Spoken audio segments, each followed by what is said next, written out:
He grabbed her arm before she could turn away. Not gently, not with any pretense of courtesy. Vernon Slade's thick fingers wrapped around Clara Whitlock's wrist, the way a man grabs something he already considers his rough, certain, and without a single flicker of shame. "You don't have a say in this, girl," he said, loud enough for the whole crowd to hear. Loud enough that Eli, standing 6 inches behind his sister's skirt, stopped breathing. "Your daddy's dead. Your name don't mean nothing." And that boy, his eyes cut to Eli like the child was an inconvenience he hadn't decided what to do with yet. "He eats what I allow him to eat from here on out." The crowd didn't stop him. Some of them looked away. Some of them watched the way people watch something they know is wrong, but have already decided isn't their problem. Clara didn't cry, not because she wasn't afraid, but because she knew with absolute bone-deep certainty that crying would cost her the only thing she had left, her dignity. If this story already has your heart beating a little faster, you're exactly who this channel was made for. We tell stories about ordinary people who survived extraordinary things, stories about loss, about dignity, and about the rare kind of human being who offers a hand without asking what they'll get in return. Subscribe right now so you never miss one. Hit that like button, and drop your city and country in the comments. I genuinely want to know how far this story travels. Now stay with me, because what happens next will change how you think about what it means to be truly free. The morning they buried her father, Clara Whitlock cooked breakfast for her brother because she didn't know what else to do with her hands. It wasn't a proper breakfast. There were 3 eggs left, half a tin of lard, and bread that had gone hard enough at the edges that she had to saw through it with a knife meant for heavier work. She fried everything in the same pan, put the better portion in front of Eli without comment, and ate standing up at the stove so she wouldn't have to sit in her father's chair. Eli was 6. He understood more than a 6-year-old should, and less than she needed him to. He looked at the empty chair, looked at its plate, and picked up his fork without asking any of the questions she could see moving behind his eyes. That was the windows were dark. The moment Clara understood that they were both going to have to be stronger than they were ready to be. Her father, Thomas Whitlock, had run a small freight operation out of the eastern edge of Drywater Crossing for 11 years. Not a prosperous business, not by any generous measure, but a functioning one. He knew every road between the valley settlements, knew which merchants paid on time, and which ones invented reasons to delay, knew the weight limits his 2 aging horses could manage in July heat versus February cold. He had built the business with meticulous, unheroic patience, and he had hidden from Clara, until the very last weeks, exactly how much of it was already underwater. The debts came out with the death certificate. Creditors she had never heard her father mention arrived at the house within 48 hours, holding papers she could not afford a lawyer to review. The freight contracts dissolved without Thomas Whitlock's name attached to them. The horses were seized before she had finished reading the first document. The house followed within the week, not because anyone was particularly cruel, but because the law allowed it, and the law in Drywater Crossing in those years was written by people who owned property and interpreted by people who wanted to keep it. Clara was 22 years old. She had grown up helping her father with account schedules, which meant she understood numbers well enough to see exactly how bad things were and not well enough to change them. She had no relatives close enough to reach before the situation became critical. She had 2 friends in town who expressed sympathy and then went home to their own families and their own problems. Because that is what people do when they are not in a position to help and honest enough to admit it. What she had was Eli, 6 years old, trusting her absolutely, sleeping in the bed beside her every night because the sound of him breathing steadily was the only thing that made her own breath come evenly. The debt proceedings happened on the 2nd Tuesday of October in the open yard beside Drywater Crossing's combination general store and post office. Clara had not been warned that it would be public. She had been told, in language deliberately stripped of plain meaning, that she was required to appear before the Community Creditors Council to discuss her financial obligations. She arrived in the best dress she still owned, holding Eli's hand, and found 30 people already assembled, as if the whole thing were a market day attraction. She had read about debt proceedings. She had not understood until she was standing in the middle of one that they were designed to feel exactly like this. The exposure was intentional. The audience was functional. The more humiliated a debtor felt, the more likely they were to agree quickly to unfavorable terms. Clara understood this within approximately 4 minutes of arriving. Understanding it did not make it easier to endure. The man running the proceedings was a fellow named Garrett Holt, who served as some as a town administrator and a professional debt collector, and seemed to find moral ambiguity convenient in both roles. He read the amounts aloud, slowly, in a carrying voice. He listed the assets already seized. He described what remained Clara's labor, her skills, her years of working age, with the particular careful neutrality of someone who has learned to make exploit sleek and sound like bookkeeping. That was when Vernon Slade stepped forward. Clara had seen Slade in town before. He owned 3 businesses in Drywater, crossing a dry goods operation, a small lending concern, and a freighting enterprise that had, she realized now with a cold that had nothing to do with the October air, benefited considerably from the dissolution of her father's contracts. He was a big man, not tall exactly, but broad, carrying his weight with the self-assurance of someone who had never been told no by anyone whose answer he was required to respect. He put in the first bid on her debt without preamble, announced it the way a man announces he has already decided something. Most of its windows were dark, and then turned to look at Clara with an expression she had seen before on men who had never learned the difference between interest and entitlement. She did not look away from him. She knew instinctively that looking away would cost her something she couldn't afford to lose. 2 other men bid after Slade. One was a rancher named Cartwright, who Clara didn't know well, but whose reputation involved unpaid wages, and a previous housekeeper who had left his employ in circumstances nobody in town would fully explain.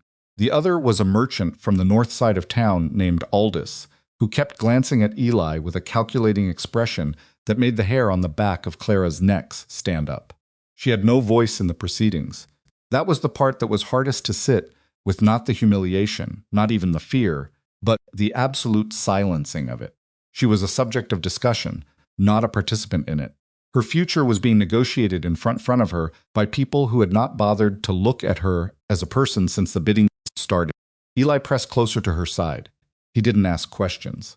He had learned, in the weeks since their father died, that certain silences were not for breaking, and he honored that instinct with a gravity that no 6-year-old should have needed to develop. Slade bid again, higher. He was watching Clara's face when he did it, and something in his expression shifted when she didn't flinch, a subtle tightening, a recalculation, the look of a man who has decided that difficulty is an obstacle to be removed rather than a quality to be respected. Going to Slade, Garrett Holt was beginning in a tone of professional finality. Double that. The voice came from the back of the crowd. Quiet, not aggressive, but carrying the particular quality of a voice that is accustomed to being heard over wind and distance. People moved aside without quite understanding why. The man who stepped forward was lean and weathered in the way Montana winters make men lean and weather them, not worn out, but stripped down, reduced to essentials. He was somewhere in his mid-30s, dark-haired, dressed in work clothes that were clean but showed real use. He had the kind of face that had been outdoors long enough, that reading his expression required attention. He said his name was Silas Rourke, that he ran cattle up in Silverthorn Valley, and that he was prepared to settle the full debt plus the amount he had just named in cash. He said it without looking at Slade. He said it, Clara noticed, without looking at her with that particular assessing look that every other man in the yard had given her at some point in the last 40 minutes. Slade's face went through several things in a short span of time. Surprise first, then anger, then careful plaincases of someone calculate whether they can win a fight they didn't anticipate. Crowd was very quiet. Silverthorn, Holt said in a consulting tone. That's some ride from here. What exactly? I know how far it is, Silas said. I just came from there. Holt looked at Slade. Slade looked at the man he apparently hadn't considered a factor until 30 seconds ago. Clara looked at neither of them. She was watching Silas Rourke's hands. They were still, not the stillness of someone suppressing something, the stillness of someone who has made a decision and is waiting for the world to catch up with it. She didn't trust him. She wanted to be absolutely clear with herself about that. She did not know this man. She had no reason to believe his intentions were any better than Slade's, except that he was not Slade, and the bar that created was not, on its own, sufficient recommendation. But she looked at Eli. And she looked at Slade's hands, the same hands that had grabbed her wrist, now crossed over his chest, in a posture of controlled fury, and most of its windows dark. And she made a 22-year-old woman with a 6-year-old brother and no other options makes when she has run out of better alternatives. She said nothing, because she still had no voice in these proceedings. But she did not look away from Silas Rourke. The transaction was completed with the speed that money creates. Holt counted Silas's bills with visible relief. Slade said something under his breath that Clara didn't catch, but that the man standing next to him heard, judging by the way the man stepped slightly sideways, away from Slade, as if proximity had become uncomfortable. And then Silas Rourke turned to Clara, and for the first time since the whole thing began, someone's addressed her directly. "You hungry?" he said. Of all the things she had expected him to say, that was not one of them. She stared at him. "Because the boy looks hungry," he said. "And there's a decent place 2 streets over that does biscuits worth the walk. We can talk about the rest after that." Eli looked up at Clara. Clara looked at Silas. Some part of her was waiting for the other shoe, the qualification, the condition, the moment when this stopped being what it appeared to be and became something she recognized from the last hour. It didn't come. "We'll walk," she said. Not because she trusted him, because Eli hadn't eaten since that morning's inadequate breakfast, and Silas Rourke's hands were still. The place was exactly what he had described: a narrow room with 4 tables, a woman in a cotton apron who brought biscuits without being asked, and the kind of quiet that comes from not having anything to prove. Silas ordered coffee for himself and milk for Eli without making it into anything, and then he put his hat on the table and looked at Clara. "I want to be straight with you about what I did and what I didn't do," he said. She waited. "I bought your debt. That's a legal fact, and I'm not pretending otherwise." He wrapped his hands around his coffee cup. They were the hands of someone who repaired his own equipment, scarred, capable, permanently calloused, in the way that doesn't go away between winters. "What I didn't buy is you, or him." A glance at Eli, who was eating his second biscuit with the concentration of someone who has learned not to take food for granted. Nobody gets to own a person. "I don't care what Holt's papers say." Clara said nothing. She was listening for the part that didn't fit, because there was always a part that didn't fit. "I have a ranch up in Silverthorn Valley," Silas continued. "House has been running without anyone managing it for going on 3 years. I've got 2 hands, Wade and Finn, and they're good workers, but nobody's been keeping proper accounts or making sure the winter stores are right or doing half the things that keep a ranch from falling apart at the seams." He paused, drank some coffee, didn't rush. "I need someone who can handle those things." "I'm asking if you want the job you're asking," Clara said. The word felt strange in her mouth in that context. "Yes. And if I say no?" He met her eyes for the first time since they'd sat down. His were gray, she noticed, with the kind of tiredness in them that isn't sleep deprivation. "Then you take your wages for the ride out to Silverthorn and back, and you go find another situation. The debt is settled. That part's done regardless." She looked at him for a long time. Eli had finished his biscuits and was now regarding the butter dish with the quiet intensity of someone debating whether asking for more would be appropriate. "What wages?" she said. He named a number. A fair number, not a generous number designed to create obligation, but a real number, the kind a person would actually name if they were hiring a housekeeper and ranch manager and not performing generosity. Clara had been prepared for almost everything. She had not been prepared for that. "For how long?" she said. 1 month. "At the end of it, you decide if you want to stay or go." He shrugged, a small practical motion.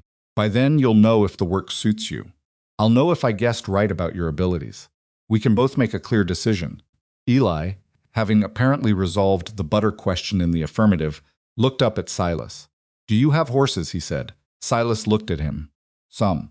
Real ones or just for pulling things?" "Both kinds." Eli nodded gravely, as if this had answered a deeper question. He went back to his bread. Clara watched this exchange.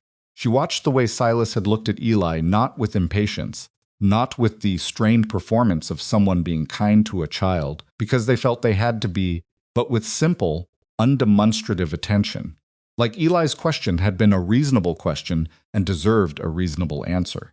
It wasn't enough to trust him, but it was something. I want it in writing, she said. The wages, the terms, all of it.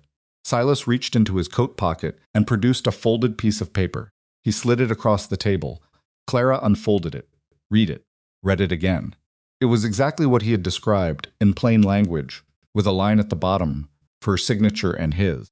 She looked up at him. You wrote this before you bid. It wasn't a question. He didn't pretend it was. I wrote it on the ride-in, he said. Case I found someone worth writing it for. She sat with that for a moment. Then she looked back at the paper. Then she looked back at were fair, and the wages that were real, and the clause at the bottom that specified the arrangement could be ended by either party on 7 days' notice. She thought about Slade's hands on her wrist. She thought about Cartwright's reputation and Aldius's calculating eyes. She thought about what came after the word no, and whether, in the world she was currently living in, that word had any weight at all. And then she picked up the pen Silas had set beside the paper without comment, and she signed it. She did not do it because she trusted Silas Rourke. She did it because she trusted the men who had wanted her considerably less. That was not the same thing. But it was, for the moment, enough to begin. The road to Silverthorn Valley took most of the afternoon. Silas drove. Eli fell asleep between them inside the first hour, his head listing sideways till it came to rest against Clara's arm with the boneless certainty of exhausted childhood. She didn't move. Silas didn't comment on it. They rode most of the way in silence, which she had expected to be uncomfortable, and found instead was simply quiet. The way distance in open country is quiet, not because nothing is happening, but because what's happening is too large to need narration.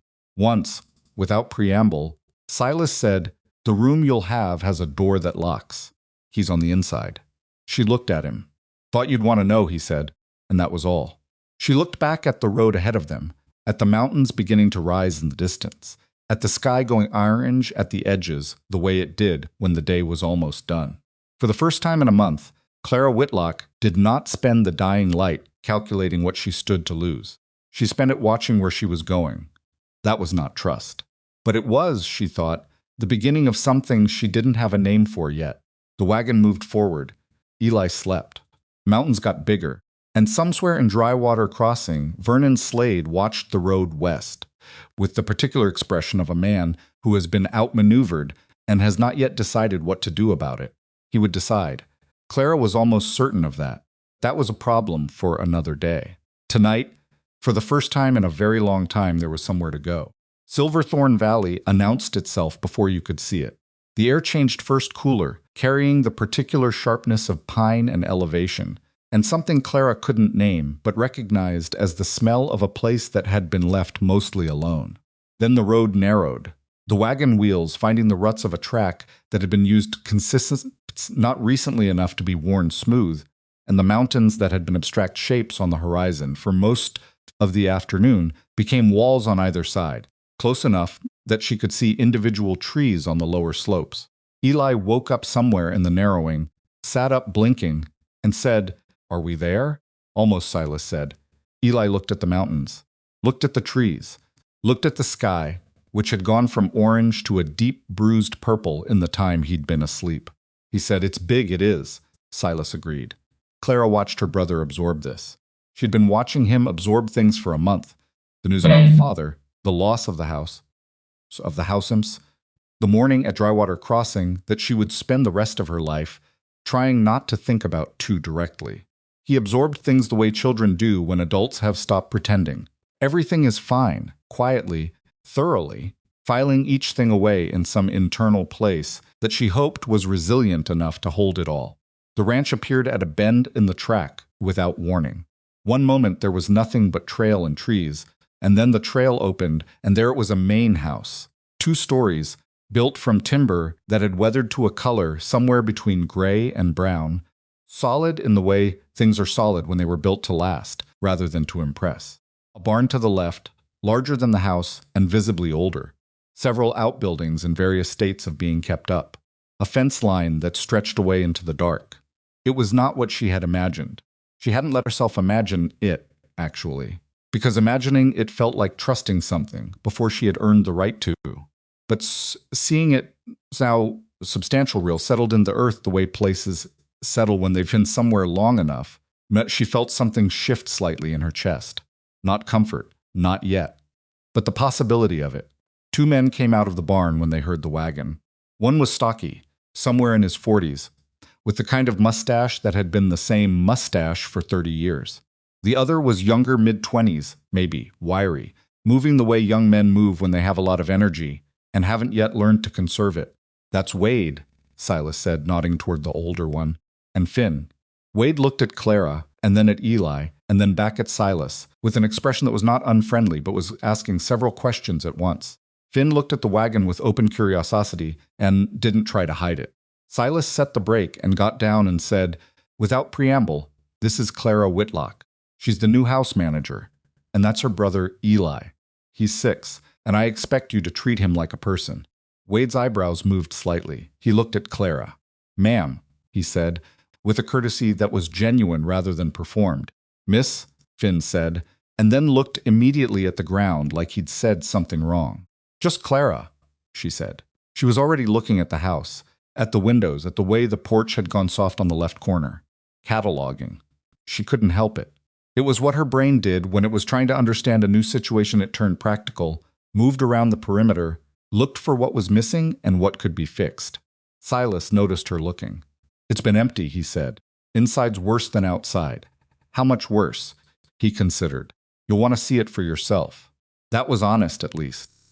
He was right that she'd want to see it for herself, because no description would have adequately prepared her for the particular variety of disorder that results when a house has been occupied by working men who feel no particular obligation to it. The kitchen was the worst. Not dirty. Exactly, she'd seen dirty. And this wasn't that, but profoundly, fundamentally disorganized in a way that suggested nobody had thought about systems in years. Supplies were stored without logic, canned goods mixed with tools, a sack of flour that had attracted something she chose not to examine too closely, pushed into a corner behind a broken harness. Stove worked. She determined after 15 minutes with Silas's reluctant lamp, but the flue needed clearing, and someone had been using the oven to store spare nails, which was either improvisation or incompetence, and she suspected it was both. The rest of the main floor was better, but not good. The main room had furniture that was solid and dusty, and arranged with no particular thought to how people actually moved through a space. The small room off the kitchen that would be hers, Silas showed it to her briefly. Holding the lamp had a bed frame, a chest of drawers missing one handle, and a window that faced east, which meant morning light, which was the first thing she'd found to be actively glad about. Eli stood in the doorway of the room and looked in and then looked at her. "We're staying here?" "We are," she said. He looked at the bed. "Both of us?" She had been worrying about that since they left Drywater Crossing. The bed was a single. She looked at Silas, who was still in the hall. "The room across the hall has another," he said. "It's got some boxes in it that need moving, but the bed's fine." She looked at the key on the inside of the door. He hadn't been making it up. "He can sleep in mine until we sort the other one out," she said. Silas nodded. He handed her the lamp and said, "I'll get your things from the wagon." And then he went, and she stood in her new room with her brother.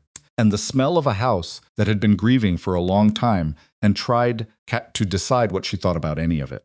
"Clara," Eli said. "What? He seems okay." She looked at her brother. "That's not enough to know yet." "I know," Eli said. He sat on the edge of the bed, testing it. "But he seems okay." She didn't answer that because she was afraid she was starting to think the same thing, and she wasn't ready to think it yet. The first week was almost entirely work, which suited her. She started with the kitchen because the kitchen was the thing that needed to be right before anything else could be.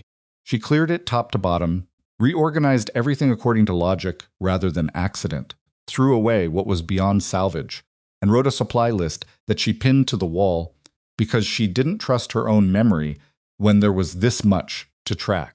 The flue got cleared. Finn helped with that, holding the ladder and handing things up without being asked twice.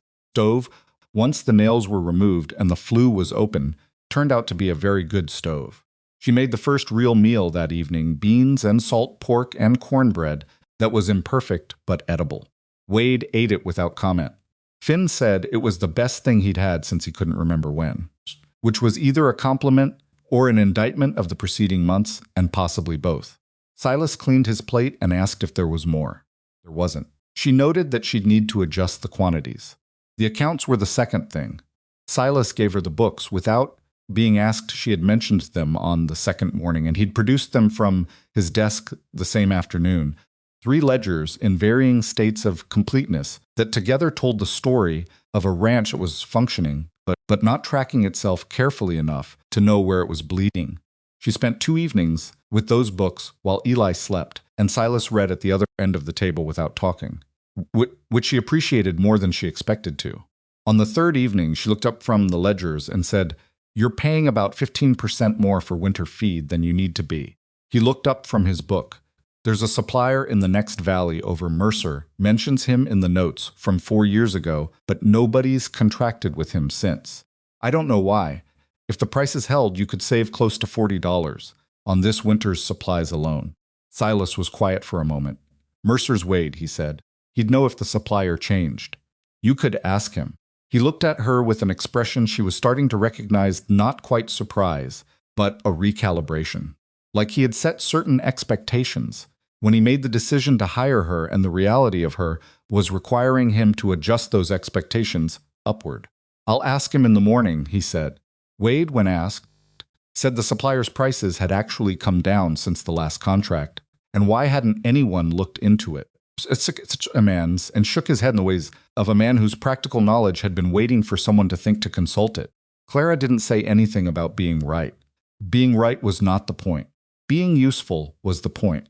Being indispensable enough that her position was secure was the point, because she had a brother to feed, and a month of employment that needed to become longer than a month, and she was still operating, underneath everything, on the assumption that the good behavior would eventually run out.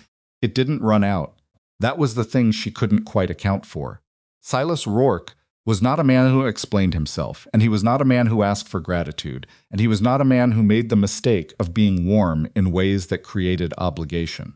He was fair. He was consistent. He worked harder than either of his ranch hands and did not seem to notice that this was unusual in an employer. Clara learned these things about him, the way you learn things about a place you're living in, not all at once, but in accumulated, small observations that gradually form something larger. She learned that he got up before dawn every day, not from discipline, but from what appeared to be a long-standing inability to sleep past a certain point. She learned that he took his coffee black and bitter, and didn't complain about it, even when she'd made it too strong by mistake. She learned that he read widely and without system history, animal husbandry, 2 novels she'd seen him start and never quite finish, a volume of poetry that she noticed he kept at the bottom of the pile, as if he didn't want it commented on. She did not comment on it. She learned indirectly about Margaret and June. It wasn't that anyone told her outright. Finn mentioned Margaret's name once in passing, talking about a recipe, and then went quiet in that particular way of someone who has said a name they weren't sure they were allowed to say. Wade never mentioned her at all, which was its own kind of information. There was a photograph on the mantelpiece, a woman and a small girl, the woman serious-faced, the girl squinting against sun, and nobody touched it, and nobody talked about it, and it sat there with the authority of something that has been in one place. For so long it has stopped being an object and become part of the architecture. Clara didn't ask. It wasn't her grief to examine, but she understood gradually what she had walked into. Not a place that was empty, a place that was full of absence. The specific, stubborn, durable kind of absence that doesn't thin out with time, but instead becomes more precisely itself, sharper edged, not less. It explained certain things about Silas that had puzzled her. The way he worked without stopping, as if stillness were a risk. The way he had built this ranch, this particular life, into something that functioned but didn't thrive, kept the animals fed and the fences standing and the accounts just close enough to balance, but hadn't bothered to make any of it comfortable. Yes, you don't make things comfortable when comfort has stopped feeling like something you're entitled to.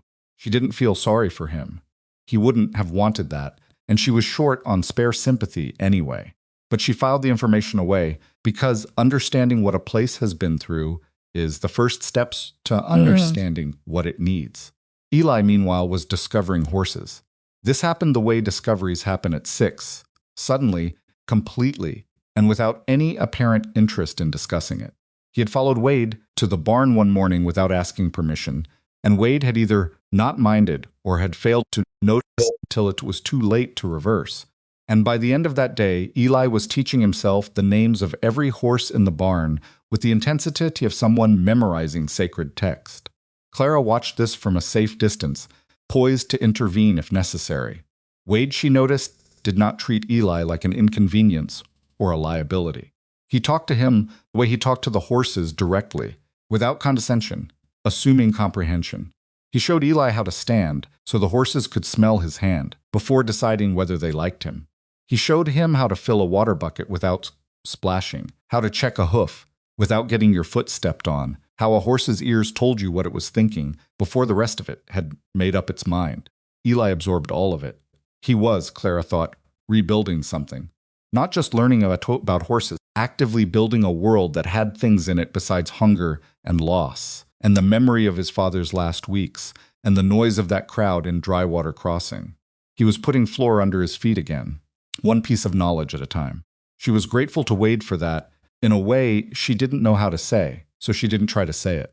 She just made sure he always got the larger portion of the cornbread. Wade, for his part, pretended not to notice this, which was its own kind of courtesy. Storm came in the third week, and it came fast.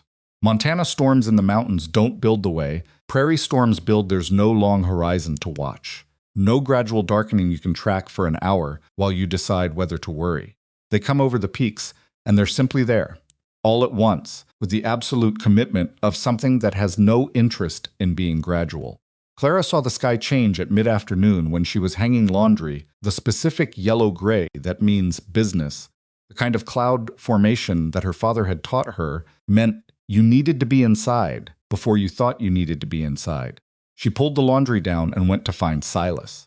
He was already looking at the sky.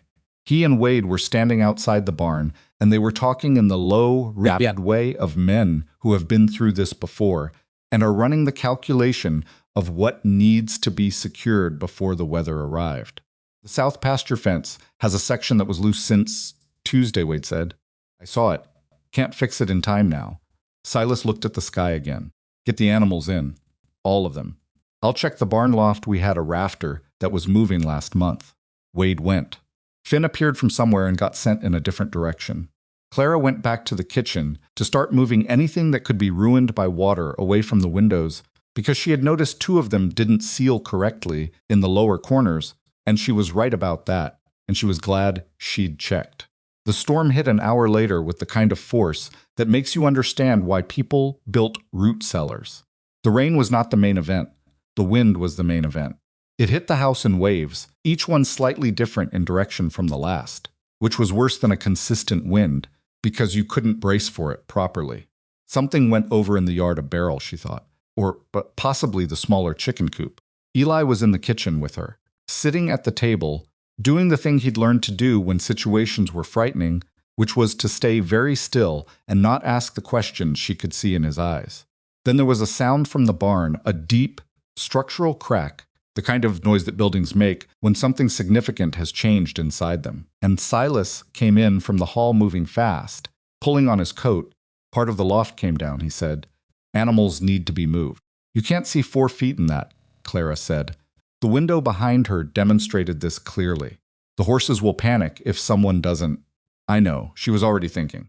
She looked around the kitchen, at the rope she'd used to tie back the window above the sink, at the length of it, at the hooks on the wall beside the door where Silas kept heavy weather gear. Stop. He stopped. How far is the barn? He looked at her. How far? 40 feet, maybe 45. She was already at the wall, unhooking the coil of rope that Wade had used for fence work and left there last week. Silas watched her with an expression that was caught between confusion and the beginning of understanding. She tied one end to the iron bracket beside the door, old, heavy, bolted into the actual frame, solid enough that she'd thought it was a permanent fixture when she arrived. She handed Silas the other end. Tie it to your belt, she said. He looked at the rope, looked at her. Something moved across his face, not quite amusement, not quite surprise, but something in the neighborhood of both. It's not long enough to reach the barn, he said. It's long enough to reach the barn door. And you know where the barn is from the barn door. He was quiet for 3 seconds. Then he took the rope. He tied it around his waist with the unhurried competence of someone who has tied real knots under real pressure before. He checked the bracket end without being asked. He looked at her one more time with an expression she couldn't entirely decode. "Don't let go," he said. "I wasn't planning on it," she said. He went out into the storm. Clara stood at the door with both hands on the rope, her feet braced against the door frame, and fed it out steadily as she felt the tension change with his movement. Eli came and stood beside her, not touching, but close enough that she could feel his warmth along her arm. "Is he going to be okay?" Eli said. "Yes," Clara said. She'd said things to him for a month, with more certainty than she felt, because he needed certainty more than she needed honesty about her own fear. The rope went taut when Silas reached the barn. She felt him working. The tension changed rhythmically. Small movements transmitted back through the line, and she held on with both hands and counted the minutes, the way she'd counted a lot of things recently, not toward anything, just to keep herself present in the moment and not in the catastrophic possibilities she could feel waiting at the edge of her mind. He was in the barn for 20 minutes. It felt like considerably longer. When the rope went slack and then started coming back toward her, she felt something release in her chest that she hadn't quite admitted was clenched. He appeared out of the rain, like a shape condensing out of the weather, soaked completely through, pulling the rope behind him in careful loops. He came back through the door and stood dripping on the kitchen floor and looked at her. "Animals are fine," he said. Loft came down in the far corner. "Nothing critical." "Good," she said. He untied the rope from his waist. He didn't say anything for a moment. He was looking at the bracket where she'd tied the other end with that expression again, the one that was recalibrating something. "That was smart," he said. It wasn't the kind of compliment that was trying to be something other than what it was. It was a simple statement of assessment from someone who evaluated things practically. "It was obvious," she said, which was true.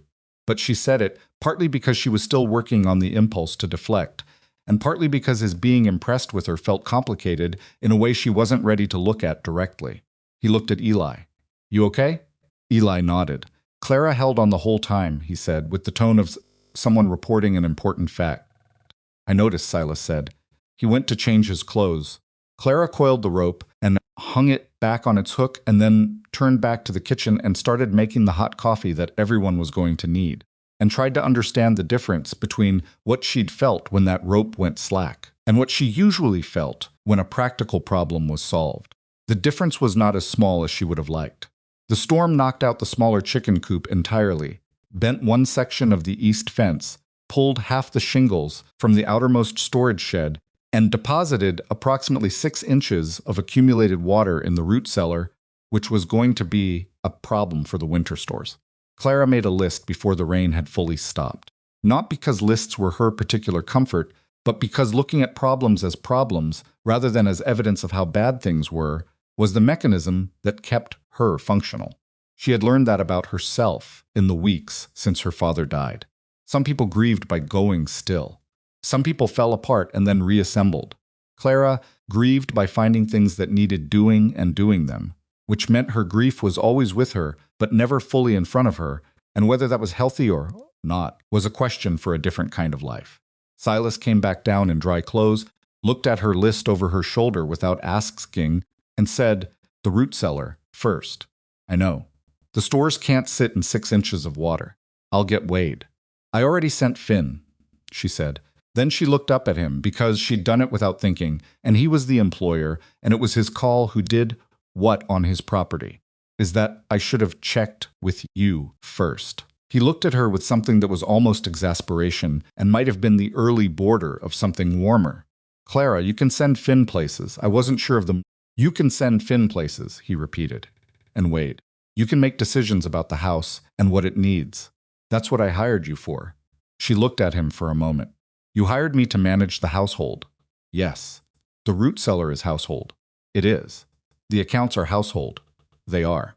"The fence line feed contract is also household," he said, and now there was definite exasperation in it, but the warm kind, the kind that comes from finding someone more competent than expected and not being displeased about it.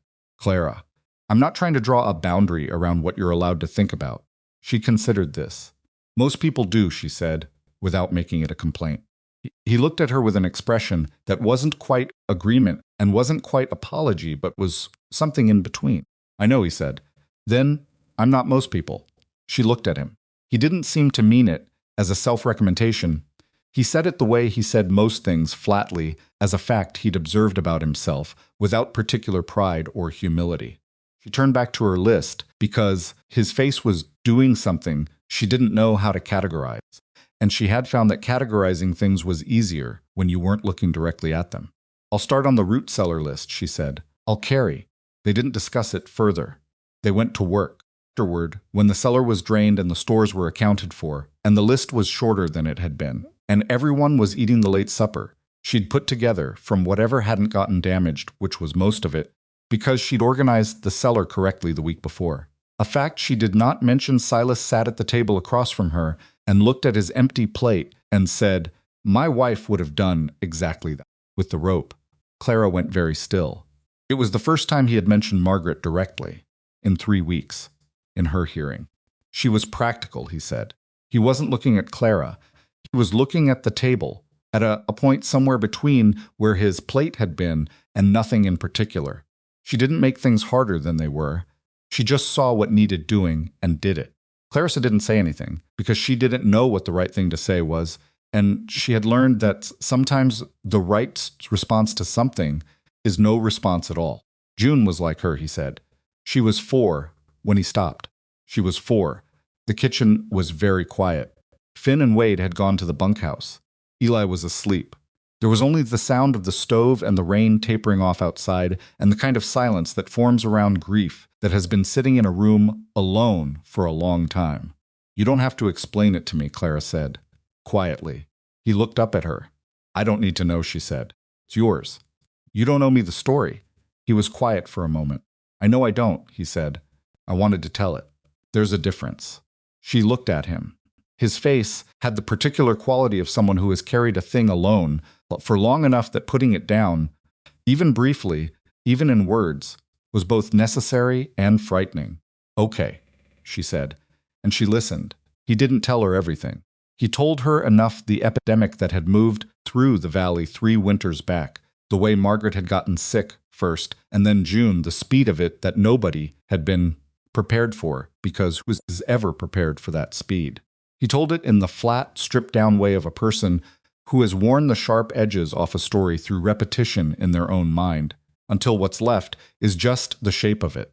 Clara listened and did not say she was sorry, because she had been on the receiving end of condolence enough in the last month to know that sorry was mostly something people said to make themselves feel useful, and what grief actually needed was not usefulness but presence. So she was present. When he finished, there was a silence that was different from the earlier silence, softer. Somehow, like the air had changed temperature slightly. She started. "You don't have to go anywhere," she said.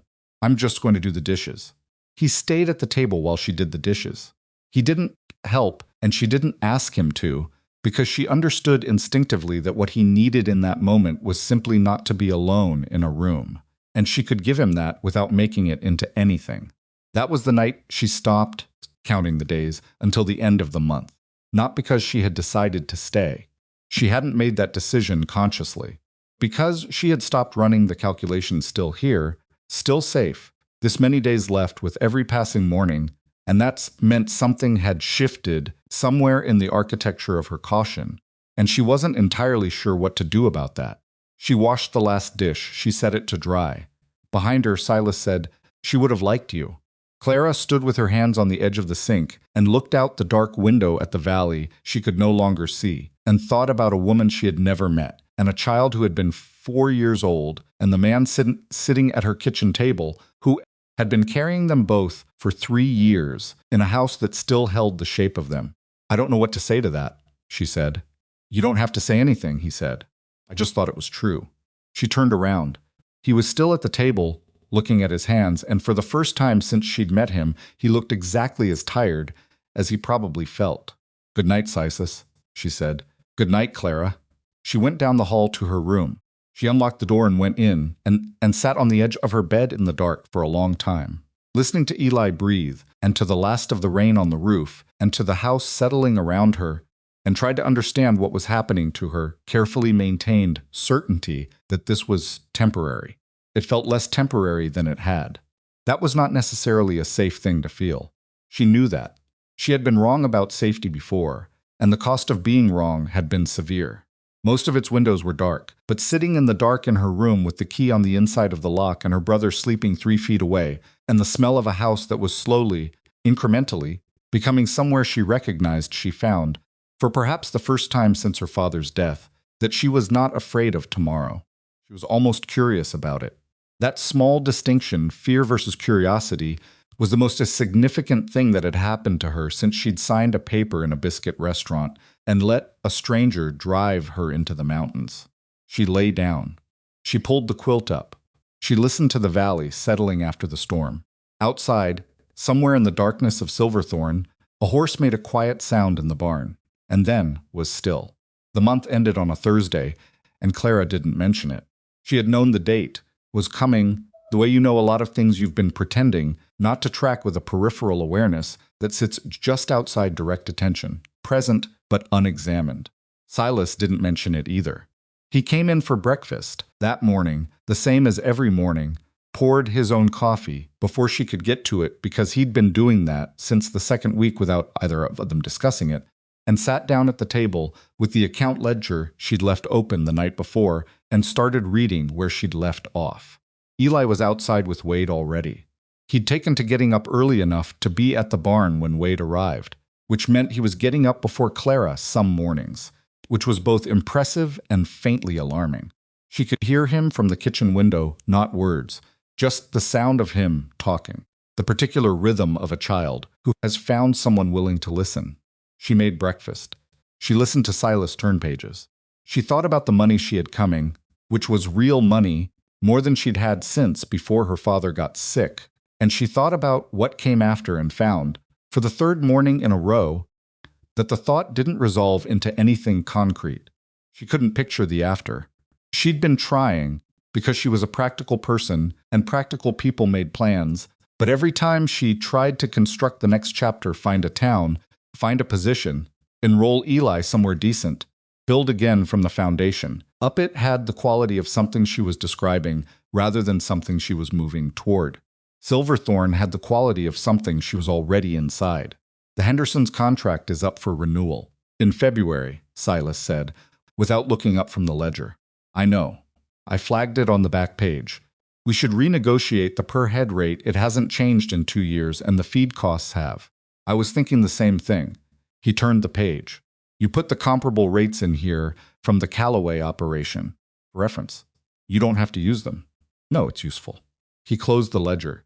He wrapped his hands around his coffee cup. That habitual gesture she'd learned meant he was settling into something rather than moving away from it. The month is up. There it was. I know, she said. She put the pan on the stove and didn't look at him. I'm not saying that to push you, he said. I want you to know the wages are ready. I'll have them for you this afternoon, regardless of what you decide. She turned around. He was looking at her directly in that way. He had not demanding anything with it, not conforming neutrality either. Just looking at her the way a person looks at someone they have decided to be honest with. And if I wanted to stay? She said. She said it the way she did a lot of things now, straight, without decoration, because she had found that hedging cost more energy than it was worth. Then you stay, he said. Same terms, wages every month. I'd want to talk about expanding what you're doing with the accounts. The winter contracts are getting complicated enough that I could use someone sitting in on the negotiations. But that's more responsibility, so it'd be more pay. She looked at him. You're not going to make a speech about it. No, you're not going to tell me how good it's been or how much you'd like me to stay or Clara. There was that quality in his voice, the faint edge of exasperation that she'd come to understand was as close as he got to warmth, expressed out loud. Do you want to stay or not? She was quiet for a moment. Yes, she said. We want to stay. He nodded, opened the ledger again. Then that settled, and it was, for 17 more days, exactly that simple. Vernon Slade arrived on a Tuesday. Diet to beats and Kate. Clara saw the horses from the kitchen window before she heard anything. Two horses she didn't recognize coming up the valley track, and then a third she recognized with a cold that started in her chest and moved outward. Slade sat a horse the same way he stood in a crowd, with the particular posture of someone who expected to be the most significant person in any given space. He had two men with him that she didn't know. They were not ranch hands. They had the look of men who were employed specifically to stand nearby and make other people aware of their presence. Clara set down the jar she was holding and went to find Silas. He was in the barn. She came through the door, and he looked up from what he was doing and read her face before she said anything. "What is it?" he said. "Slade," she said, "coming up the track. He has two men with him." Silas was still for exactly 2 seconds. Then he set down the piece of harness he'd been working on, very deliberately, and straightened up. "Go inside," he said. "I was planning to," she said. "I just thought you should know first." He looked at her. "Stay in the house, Clara." She looked back at him. "I heard you." She went back to the house, and she did not, in fact, stay in the kitchen where she'd been. She went to the main room window, the one that looked out over the yard, and she stood to one side of it where she could see, without being easily seen, and she watched. Slade rode into the yard with the authority of someone who had not been told he wasn't welcome. He dismounted without waiting for an invitation and stood looking at the house with an expression recognized from Drywater Crossing. That specific look of a man who is calculating the distance between what he wants and what currently stands in his way. Silas came out of the barn. Wade appeared from somewhere behind it.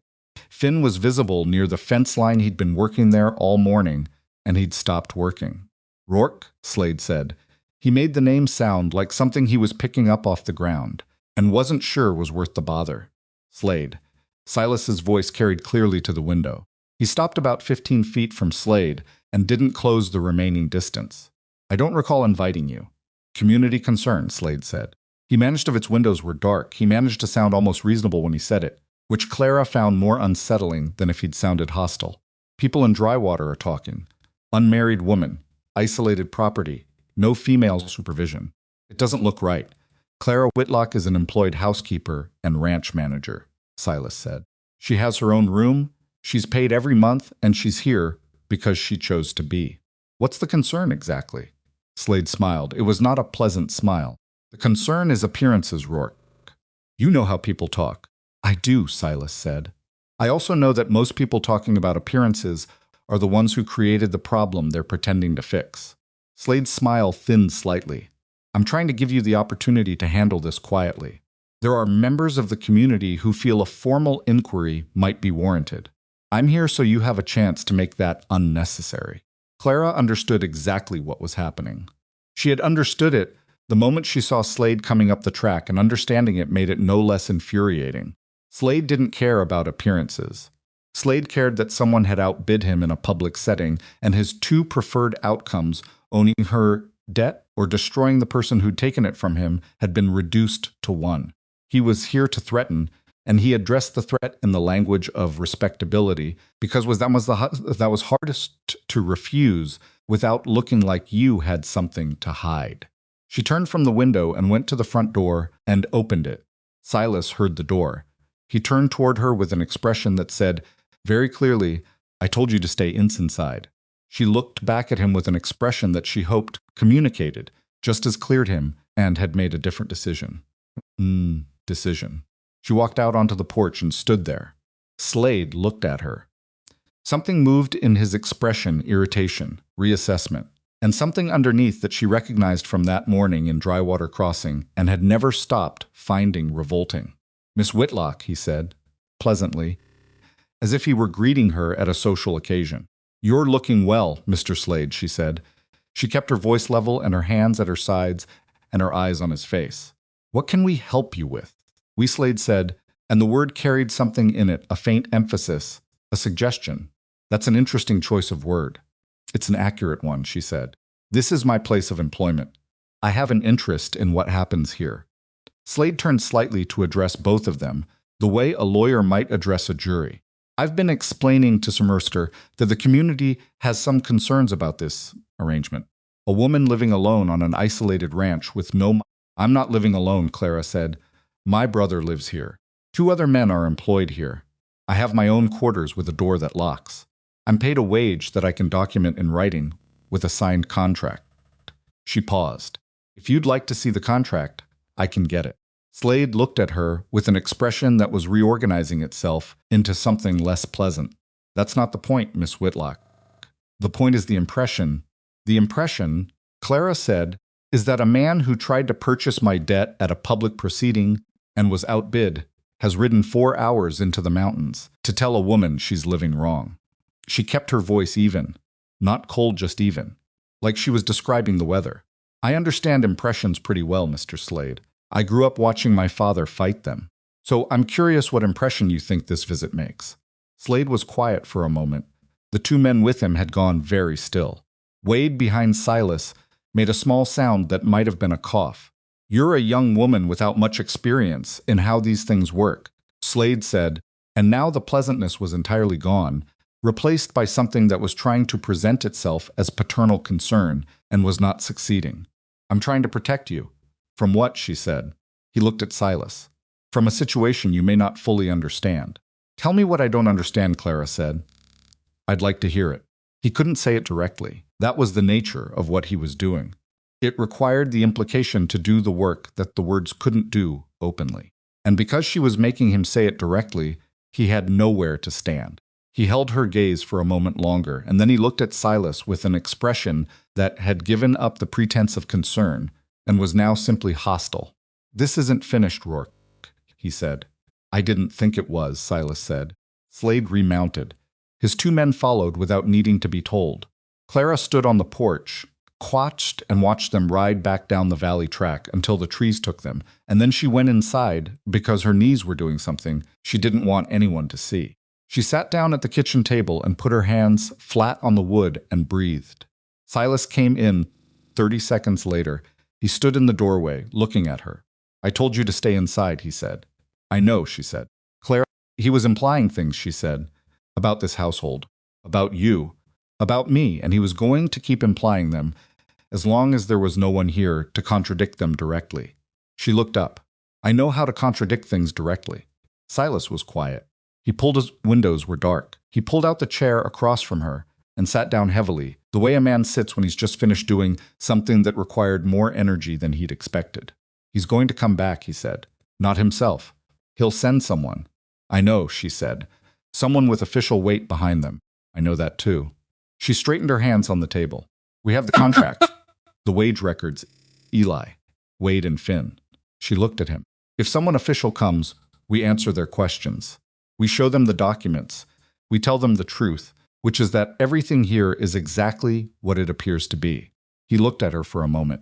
You're not afraid. She considered lying. I'm afraid, she said. I'm just not going to let that be the thing that decides what I do. He held her gaze. Something in his face had gone quiet in a way that was different from his usual quiet internal, like he was working something out behind his eyes that he wasn't ready to say aloud. Okay, he said, finally. Okay, she said back. Neither of them mentioned that her voice had been perfectly steady when she was talking to Slade, and her hands were shaking slightly now. The official party arrived 11 days later. Clara had been expecting a local authority, a town councilor, or possibly Garrett Holt in some capacity, arriving with the particular blend of discomfort and duty that defined men who did Vernon Slade's work while pretending they weren't doing Vernon Slade's work. What she had not been expecting was a woman.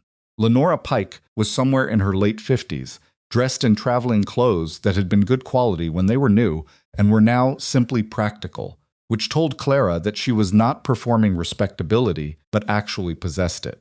She had the bearing of someone who had been underestimated consistently, and had long since stopped finding this either surprising or distressing.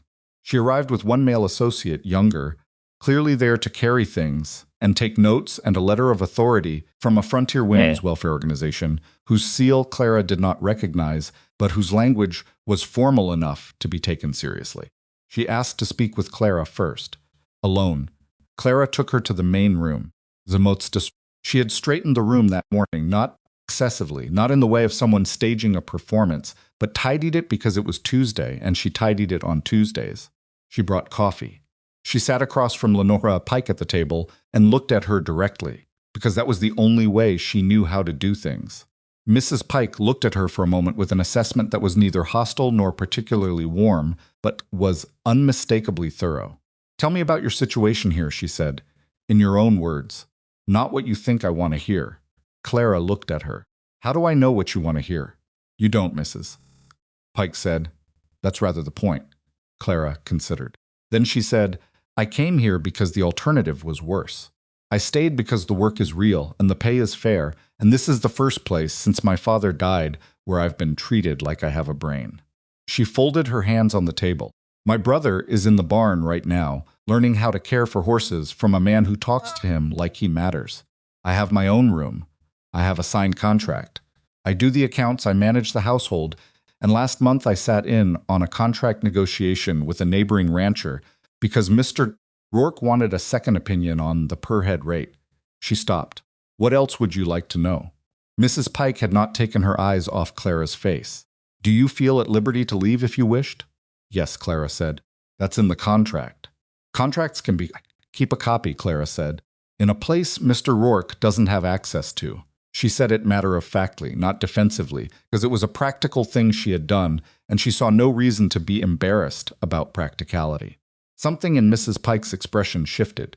Not dramatically, she was not a woman given to dramatic shifts, but the particular quality of professional caution in her face eased slightly, like a door opening a crack to let in outside air. "How did you come to be here?" she said. "You know how," Clara said. "Mr. Slade told you. That's why you're here."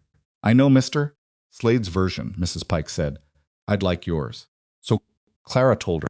She told it the same way Silas had told her about Margaret Flatley. Stripped of performance, just the shape of it. Father, the debts. The proceeding at Drywater Crossing. Slade's bid. Silas's counter. The paper signed in the biscuit restaurant. She told it in order and without editorializing, except at the end when she said, "Mr. Slade bid on my debt because he saw an opportunity. Mr. Rourke bid because he didn't like what he was seeing and had the money to do something about it. Those are different things, and I was able to tell the difference, even when I was afraid." Mrs. Pike was quiet for a moment. "And now?" she said. "Are you still afraid?" Clara thought about it. "Honestly, I'm afraid of Slade," she said, "because he doesn't accept no as a final answer, and he has more resources than I do. I'm not afraid of this house." She looked at the table, at the familiar grain of the wood she'd been eating at and working at and sitting at for close to 2 months. "I was afraid of this house for the first week. Then I stopped being afraid and started being busy, and somewhere in there, it stopped being a place I was waiting to leave." Mrs. Pike wrote something in a small notebook she'd produced without ceremony. Clara watched her write it and didn't ask what it was. "I need to speak with Mr. Rourke," Mrs. Pike said. "And the boy. And the 2 employees, I know," Clara said. "They're all here. You can speak with them wherever you'd like. I'd like to do it separately, without you present." Clara looked at her. "I understand. Go ahead, Mrs." Pike looked back at her with an expression that had become, over the course of the conversation, considerably less guarded. "You're very composed for someone whose situation is being investigated." "I have nothing to hide," Clara said. "The composure is easy when that's true." Mrs. Pike made another small notation. "Yes," she said, in a tone that suggested she had found this to be rarer than it should have been. "I imagine it is." Mrs. Pike spent 3 hours at Silverthorn Ranch. She spoke with Silas in the main room. Clara could hear the low register of his voice, but not the words which she chose to respect rather than to remedy. She spoke with Wade outside the barn, which Clara saw from the kitchen window. Wade talked with his hands, which he did when he was being emphatic about something, and Mrs. Pike's associate wrote things down rapidly. She spoke with Finn near the fence line, briefly, because Finn was not a man of many words, but the words he had were direct. She spoke with Eli last, which had been Clara's only moment of real worry, because Eli was 6 years old, and 6-year-olds could not always be relied upon to keep a narrative on track. But Eli, it turned out, had absorbed more from a month of watching Clara handle difficult situations than she had realized. She didn't know exactly what he'd said. She asked him afterward, casually, while she was peeling potatoes and he was sitting at the kitchen table with the informal authority of someone who has been interviewed and considers it complete. She asked if I was happy here, he said. "What did you say?" "Thought about it." "I said I was learning to ride," he said, and that Wade let me name the new calf. Clara kept peeling. What did you name it? Thursday. She stopped. Thursday. That was the day she was born.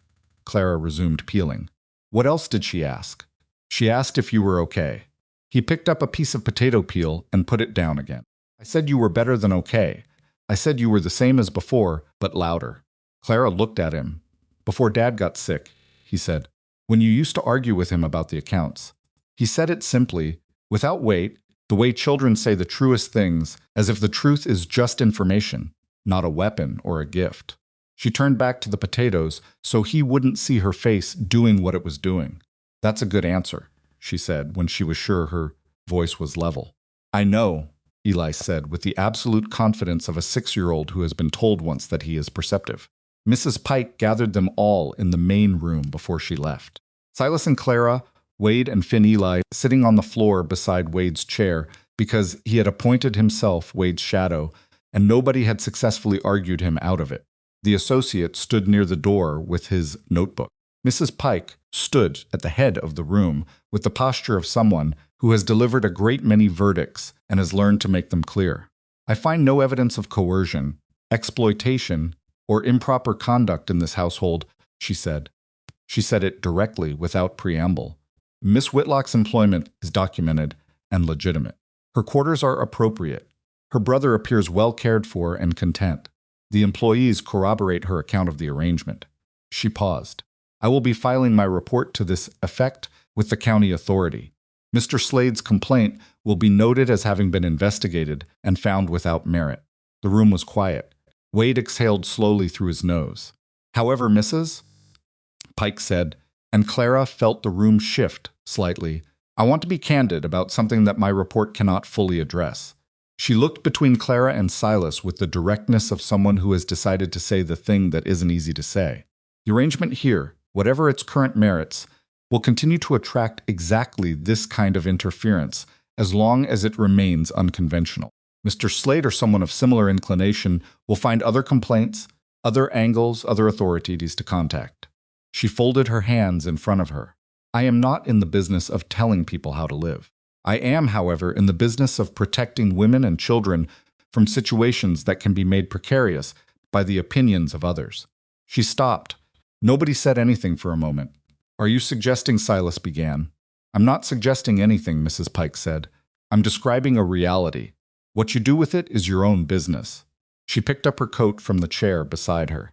I will say that Valley's legal and social landscape would look considerably different for Miss Whitlock if her status in this household were unambiguous. She looked at Clara specifically. That is not a prescription. It is an observation from a woman who has seen many situations like this one and knows where the vulnerabilities lie. She left shortly after, her associate behind her, and the sound of the horses going back down the valley track faded slowly into the ordinary sounds of the ranch. Nobody spoke for a full minute. Then Finn said, Did she just say what I think she said? Yes, Wade said to both of them, in the same room. Apparently, Wade said. Huh, Finn said. And then, because he was Finn, he went back outside to finish the fence section he'd been working on, because the world had just delivered something significant, and his response to significant things was to return to work until he'd processed them. Clara did not look at Silas. She went to the kitchen and stood at the sink with her hands on the edge of it and looked out the window at the yard and the barn and the fence line and the mountains, and listened to Eli follow Wade back toward the barn and listened to the sound of Silas, still in the main room, not moving. The house was very quiet. She knew what Mrs. Pike had said. She understood what it meant, practically, that Slade would find another complaint, another authority, another angle, and that the only structure that would make those attacks genuinely difficult to sustain was one that gave her a different legal standing in this household. She understood this the way she understood all practical things, clearly, without sentimentality, with a full accounting of what it would cost. The cost was everything she had been protecting for the last 2 months. Not her safety, not her wages, not her freedom, Mrs. Pike had been right that Silas would never confuse protection with possession, and she had known that for weeks now, even if she hadn't said it aloud. Cost was her certainty that whatever she did next, she was doing it because she chose to, not because a situation had narrowed around her until choice became indistinguishable from necessity. She heard Silas's footstep in the hall. He stopped in the kitchen doorway. She could feel him there without looking. "Clara," he said. "Don't," she said. Her voice came out smaller than she intended, which made her angry at herself, which was a useful feeling because it sharpened everything else. "Don't say it like you need to solve it right now." He was quiet. "She's right," Clara said. She kept looking out the window. "About Slade. About the vulnerability. I know she's right. I've been doing the calculation since before she said it." "I know you have," he said, "and I know what the practical answer is." She turned around. He was standing in the doorway with his hands in his pockets, his face doing that thing it did when he was being honest open, in a way that cost him something, that didn't come naturally to a man who had learned to keep himself very still. "But I need you to hear me say this. Whatever happens next, whatever I decide, it cannot be because I ran out of other options. Do you understand?" He held her gaze. He said, "I understand. I was sold in a yard," she said, "by men who thought my future was theirs to arrange. I will not let fear arrange it for me instead, even if the fear is reasonable." "I know," he said. "So I'm not answering that question tonight," she said, "or tomorrow. I'm going to make supper, and you're going to eat it. And we're going to do the evening the way we always do the evening, and I'll think about it when I'm ready to think about it." He nodded. "Okay, okay," she said.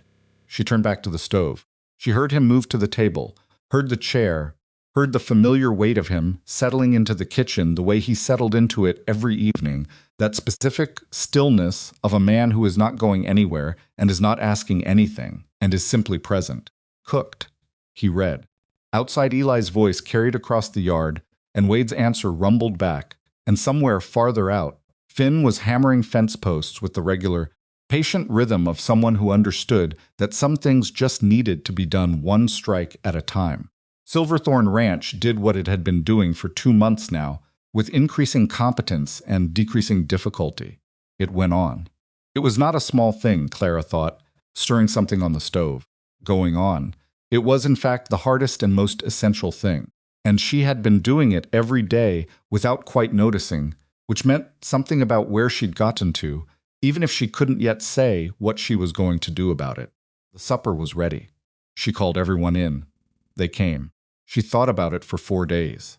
Not constantly. She was not built for that kind of circular thinking, the kind that chases its own tail until everything becomes noise.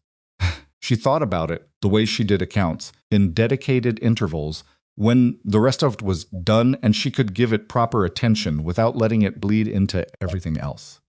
She thought about it in the mornings before anyone else was up, standing at the kitchen window with her coffee, watching the valley go from dark to gray to the particular pale gold that preceded real sunrise.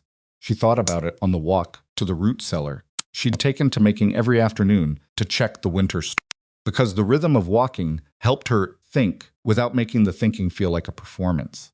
She made a list. Not on paper, she knew better than to put this particular list on paper, but in her head, the way she had cataloged the kitchen that first night, moving around the perimeter, looking for what was present and what was missing. What was present, a man who had given her more choices than she'd had in the worst month of her life, and had not once tried to take them back.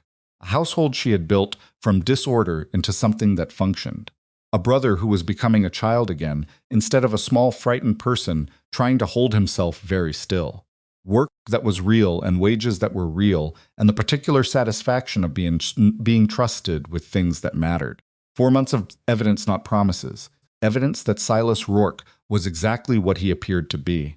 What was missing? The ability to be completely certain. The guarantee that this feeling of restlessness was not just a survival mistaken for something deeper.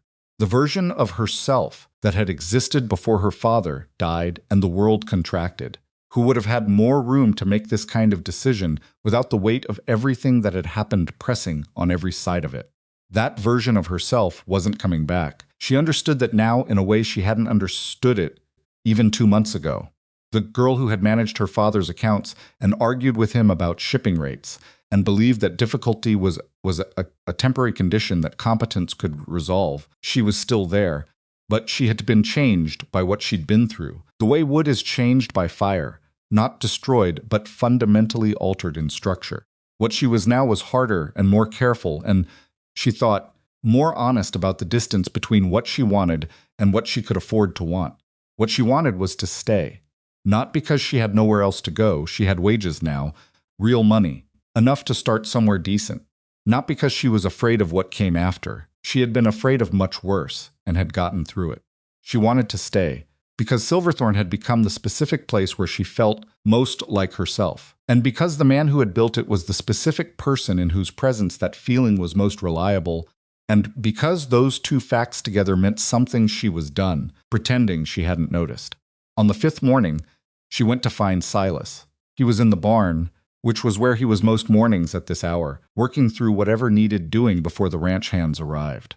She stood in the barn doorway, and he looked up and waited. "I've been thinking," she said. "I know," he said. "I need to tell you something before I answer your question." She came inside. The barn was warm from the animal and smelled like hay and worked leather, which she had come to find genuinely comfortable, rather than merely tolerable. "When my father died, I spent 3 weeks being afraid of everything. Every decision felt like it was going to be the wrong one, and I couldn't afford to be wrong. And then I stopped being afraid and started being angry, which was better but not enough. And then I came here, and somewhere in the first month, I stopped being either thing and started being," she paused, looking for the right word and finding it, present. Just here, just doing the work and thinking about what needed doing next. Silas had put down what he was holding. He was listening the way he always listened, completely, without redirecting. "I haven't been present in a long time," she said. "Not since before my father got sick. And I don't think it's a coincidence that I got it back here, in this particular place, with you being the kind of person you are." She stopped. She could feel the words wanting to become more complicated than they needed to be, and she reeled them back. "What I'm saying is that I trust you. Not because I've run out of reasons not to, because I've accumulated enough reasons to. There's a difference, still, and I want to stay," she said. "Not because Mrs. Pike scared me into it, because I want to, because Eli wants to, because this is the first place in a very long time that I've wanted to be in." She looked at him directly. "So if you're still asking the question," she suggested, "I want you to ask it properly, not as a practical solution to Slade's interference, as what it actually is." The barn was quiet, except for a horse shifting its weight somewhere in the middle stalls, because Silas picked up his hat from the fence post where he'd set it, which was what he did when he was buying himself a moment to arrange something. He turned it in his hands once, set it back down. "You know I'm not a man who says things well," he said.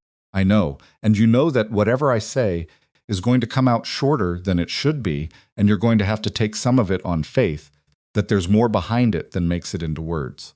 "I know that too," she said. "Say it anyway." He looked at her. "I stopped thinking of this place as Margaret's house about 6 weeks ago," he said. "I noticed it one morning and I didn't know what to do with it. It felt like—" He paused, not looking for the word, she thought, but deciding whether to say it. "It felt like losing her again, like I was letting something go." He held her gaze. "And then I realized I wasn't letting her go. I was just making room. For what's here now. For Eli learning the horses' names and driving Wade half to distraction asking questions. For the accounts being done right for the first time in 3 years. For someone sitting at that table at night who argues with me when I'm wrong about something and doesn't apologize for it." Clara didn't say anything. "I don't want a housekeeper," he said. "I want a partner. Somebody who sees this valley the way I see it and isn't just tolerating it while waiting for something better." He looked at her for a moment longer. "I want you. Specifically. And I want you to have every reason to say no, so that if you say yes, something that can't be argued with." She looked at him. She thought about the morning in the biscuit restaurant when she'd signed pay paper because she trusted the man across the table more than the men who'd wanted to own her future.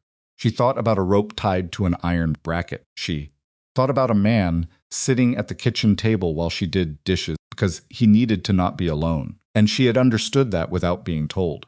She thought about all the evidence she'd been accumulating, not because she was building a case for a feeling she already had, but because she was a practical person, and practical people needed evidence before they committed to anything important. She had enough evidence. "Yes," she said. He was quiet for a moment, like the word needed a moment to settle. "Yes," she said again. "Specifically. Not because I have to. I want to." He nodded. He picked up his hat. He turned it in his hands once more, and then, in an impulse that was clearly not natural to him, and that she found more touching for that, he crossed the distance between them and took her hand, not the grabbing, claiming gesture that Slade had used in Drywater Crossing, but a deliberate, careful taking of her hand, his fingers wrapping around hers with a pressure that was neither more nor less than it needed to be. "Okay," he said. "Okay," she said back. They stood there in the barn for a moment, which was both awkward and not, which was perhaps the most honest thing about it. Then he said, "We should tell Eli." "We should tell Eli," she agreed. "He's going to have questions about the horses." She looked at him. "Why would he? He's going to want to know if he can name the next foal," Silas said. "He'll say it's a separate question from our news, but it won't be." Clara thought about this. "That's very specific." "I know that, boy," Silas said, and the way he said it simply, as a fact he'd accumulated without noticing he was doing it, was the thing that finally, completely, undid the last of her careful reserve. Not because it was a grand statement, because it was true and small, and it landed in her chest with the particular weight of something that belongs there. They went to find Eli. They found him at the fence near the east pasture, where he'd taken to watching the cattle with the patient intensity of someone studying a subject they'd decided to master.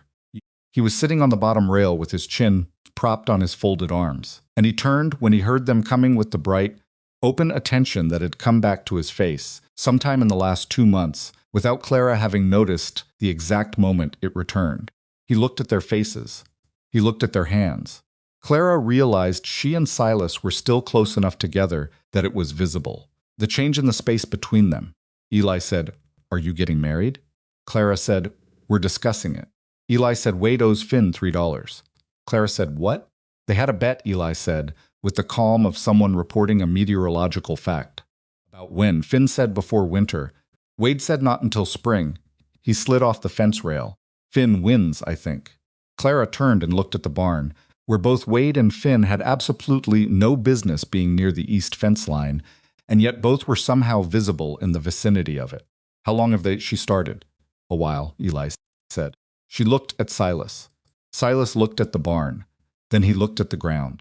And then, for the first time since Clara had met him, he laughed. It was not a polished laugh. It was the slightly rusty laugh of a man who has not used the mechanism in a considerable amount of time and finds it working imperfectly, but working. Clara pressed her lips together very hard. Eli looked between them with the satisfaction of someone who has successfully detonated something in a controlled environment. "Can I name the next foal?" he said. There was a moment of silence. Then Clara said, "Within reason," and Silas said, "Not Thursday." At the same moment, and Eli said, "I was thinking Wednesday," and that was, more or less, how it was settled. The wedding happened on the last Saturday of November. It was not a large event, which suited everyone, Mrs. Pike, who had apparently maintained an interest in the resolution of the Silverthorn situation beyond the filing of her formal report, made the journey up from her organization's regional office and served as the officiant's witness, which nobody had requested but which she seemed to have decided was appropriate, and which Clara found she was genuinely glad about. Wade stood with Silas. Finn combed his hair for the occasion, which Clara knew because he mentioned it twice. Eli wore his good shirt and stood beside Clara with the gravity of someone fulfilling an important ceremonial function. The justice of the peace came up from the valley town, a practical man named Horace Greer, who had been marrying people for 20 years and had developed the ability to make the ceremony both brief and genuine. He said what needed to be said. Silas said his part with the quiet directness of a man who means what he says and doesn't feel the need to ornament it. Clara said her part clearly, looking at Silas's face rather than at the words, because she had stopped needing the words as a script somewhere in the middle of the first sentence.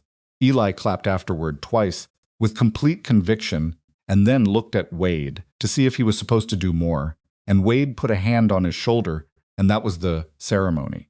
Afterward, there was the dinner Clara had been preparing for 3 days, which was significantly better than the first meal she'd made at Silverthorn all those months ago, though she would have challenged anyone to prove the cornbread wasn't still imperfect in some technical sense. They ate and they talked, and Finn told a story about a horse that got increasingly implausible as the evening went on, which was the sign that the evening was going well. Mrs. Pike drank 2 cups of coffee and told that she thought the Valley's contract terms were exploitative in ways that bore looking into. And Wade said he'd been saying that for years, and they debated it with the focused energy of 2 people who had just discovered an unexpected area of shared interest. Silas sat at the head of his table, in his house, in his valley, and looked at the room. Clara saw him do it, the single, comprehensive look, not long, not performed, just a man taking in what was around him and finding it real. She knew what was in that look, because she'd done the same thing herself. Earlier in the evening, the accounting of it, the quiet inventory of what had been lost and what had been built from what remained. He caught her watching him. He didn't say anything. He didn't need to. She turned back to her conversation with Mrs. about the Women's Welfare Organization and whether Clara might be of any use to it in the Eastern Valley settlements, because she was a practical person, and Mrs. Pike's windows were dark. Pike was a practical person, and they had both recognized in each other the kind of competence that preferred to be directed at something rather than left to sit. Silverthorn Ranch that night was loud in the way it had not been loud in 3 years. It was not a perfect night. The cornbread was slightly overdone on one side. Finn spilled coffee on his clean shirt, which defeated the purpose of the shirt. Eli fell asleep at the table before the evening was properly finished and had to be carried to bed by Wade, who did it with the matter-of-fact care of someone who has decided, without announcement, that carrying sleeping children is within the scope of his responsibilities. It was, in other words, a real evening with real people who were imperfect and tired and had histories that still hurt in places and futures that weren't guaranteed. Clara thought it was the best evening she'd had in a very long time. Slade came back in December. She had known he would. She had told Silas as much, and Silas had said he knew, and they had both done what they'd done with most of the difficult things in the preceding months, acknowledged it, and kept working. He came not with 2 men this time, but with one, and the one was not one of his associates, but a territorial marshal named Jonas Creed, which was considerably more serious than anything Slade had managed previously, and which told Clara that he had spent the weeks since Mrs. Pike's visit looking for a more authoritative angle. Marshal Creed was a lean man in his 50s who looked like he had been a lean man in his 40s and would probably be a lean man into his 60s, the kind of physical consistency that suggests an absence of excess in all departments. He had a badge and a manner that was professional, without being either warm or hostile, and he had clearly been briefed by Slade on the journey up, because he arrived with specific questions already formulated. He asked to speak with Clara first, which Slade had not expected. Clara could see the recalibration on Slade's face. When Creed made this request, the faint frustration of a man whose chosen narrative has been interrupted before it's had a chance to establish itself. Clara brought Marshal Creed to the main room. She had made coffee because she had learned that practical hospitality was disarming in ways that nothing else quite was. Creed accepted the coffee. He took out a notebook. "I need to be direct with you, Mrs. Rourke," he said. It was the first time anyone had called her that in a formal context.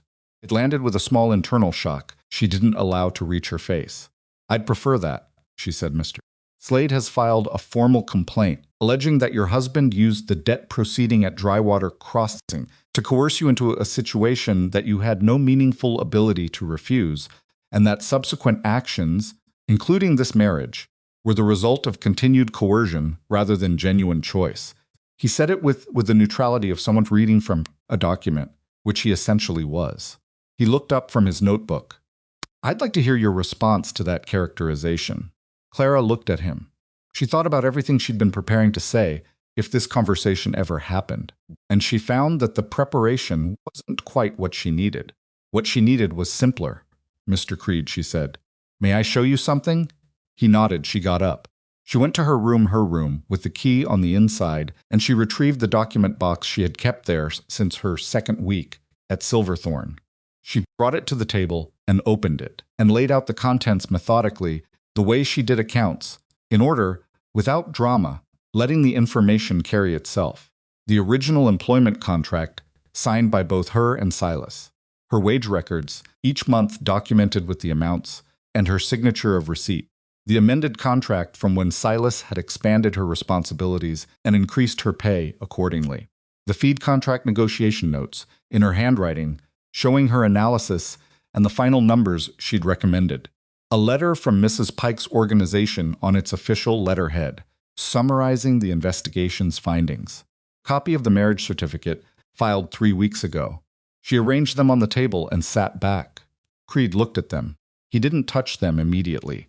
He looked at them the way a careful man looks at things reading them, without committing to a response. "These are originals," he said. "Yes. I keep copies separately." He looked up. "Where?"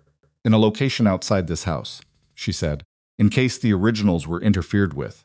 There was a brief silence. "You anticipated the possibility that evidence might be destroyed," Creed said. It was not quite a question. "I anticipated the possibility that someone might try," she said. "Mr. Slade is a resourceful man. Being a practical woman means not relying on documents that only exist in one place." Creed looked at her for a moment with an expression that was doing several things at once. He picked up the employment contract. He read it. He set it down and picked up the wage records. "The contract allows you to leave on 7 days' notice," he said. "Does. You 4.5 months before the wedding," she said.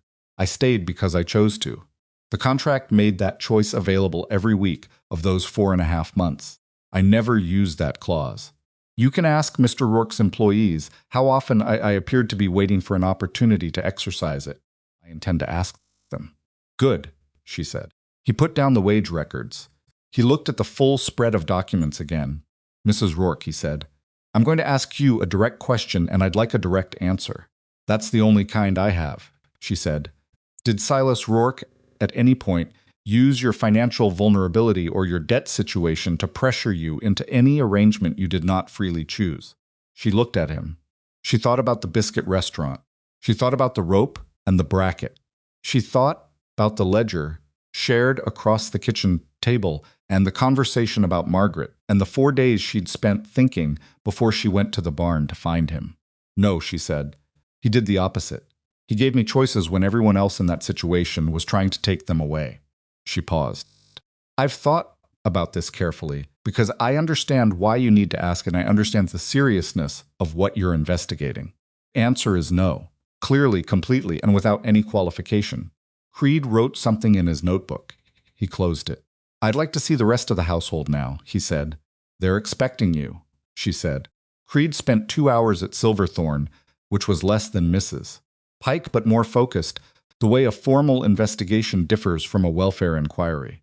He spoke with Silas for 40 minutes. Clara, waiting in the kitchen, could not hear the words, but could track something in the quality of the silences the marshal asked. Silas answered. There was no raised voice on either side.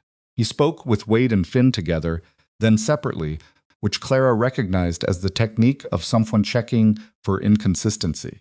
Wade and Finn had nothing to be inconsistent about, which meant they were likely exactly as straightforward with Creed as they were with everyone else, which was very spoke with Eli briefly. She had not been able to prepare Eli for this without frightening him, so she had simply told him the truth. A man was coming to ask questions about their family, and the answers were easy because the truth was easy, and he should say what he actually knew, and not worry about whether it was the right answer, because the right answer and the true answer were the same thing here. Eli, who was a practical child in the way of children raised by practical people, had apparently found this guidance sufficient. After Creed finished with the household, he went to speak with Slade, who had been waiting outside in a posture that Clara had observed from the kitchen window with the specific attention of someone monitoring a threat. Slade had spent 2 hours being increasingly cold in the December air and increasingly aware that the situation was not unfolding the way he'd designed it. She couldn't hear what Creed said to him. She watched from the window. She watched Slade's face do the thing it had done in Drywater Crossing. When Silas had outbid him, the rapid recalculation, the anger looking for a direction, the moment when a man who is accustomed begins to understand he has miscounted the available moves. Then Creed came back inside.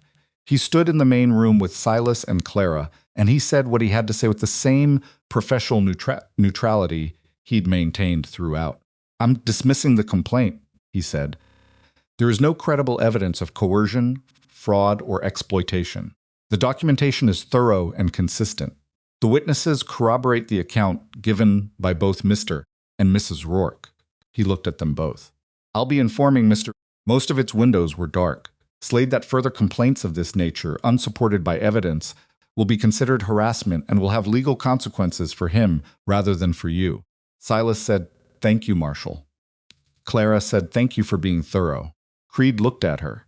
There was something in his face that had not been there at the beginning of the interview, not warmth exactly, but a kind of recognition, the looks of someone who has processed a large amount of information and arrived at a conclusion that he considers reliable.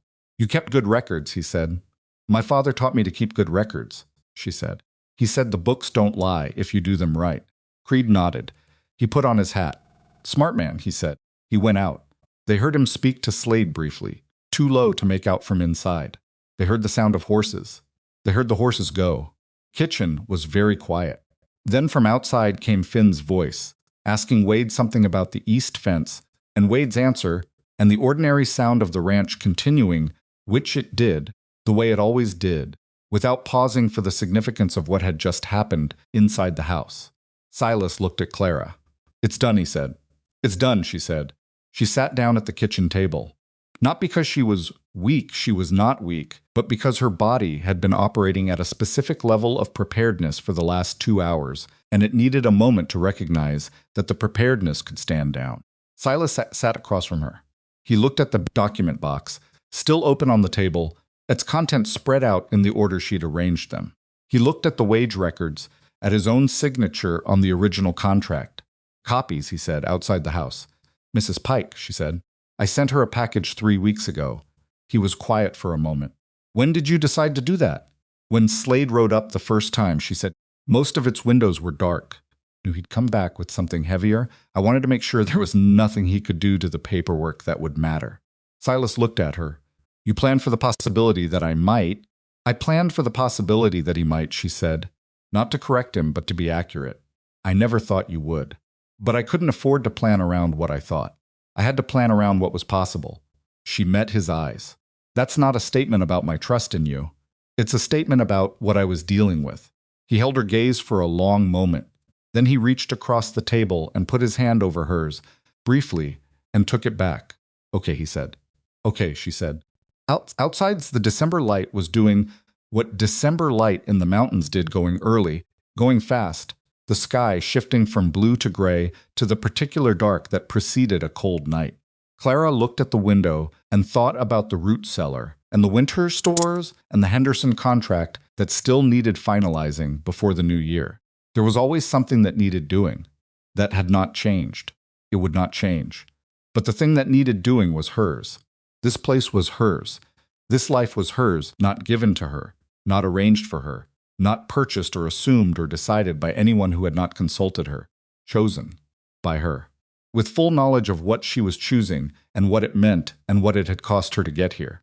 She pulled the document box toward her and began putting the papers back in order, because organized records were the kind of thing that mattered, and she was the kind of person who understood why they mattered.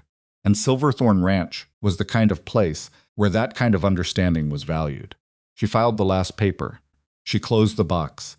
She got up to start supper. Silas got up to bring in wood. They passed each other in the kitchen doorway without saying anything, which was not awkward and was not insufficient. It was just the ordinary commerce of two people who are used to being in the same space and have stopped needing to narrate it. Eli came in from the barn, loud, smelling of horses, demanding to know what was for dinner. Clara told him. He made a face. She told him the face was unnecessary. He made a slightly smaller face, which was his version of concession. The stove was warm. The house was warm.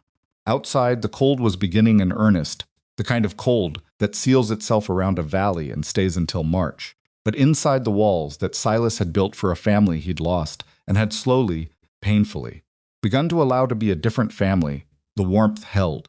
It held all evening. The winter that followed Marshal Creed's visit was the coldest Silverthorn had seen in 6 years, according to Wade, who tracked these things the way some men tracked money, carefully, without sentiment, because the information was useful and sentiment didn't keep pipes from freezing. Clara tracked it differently.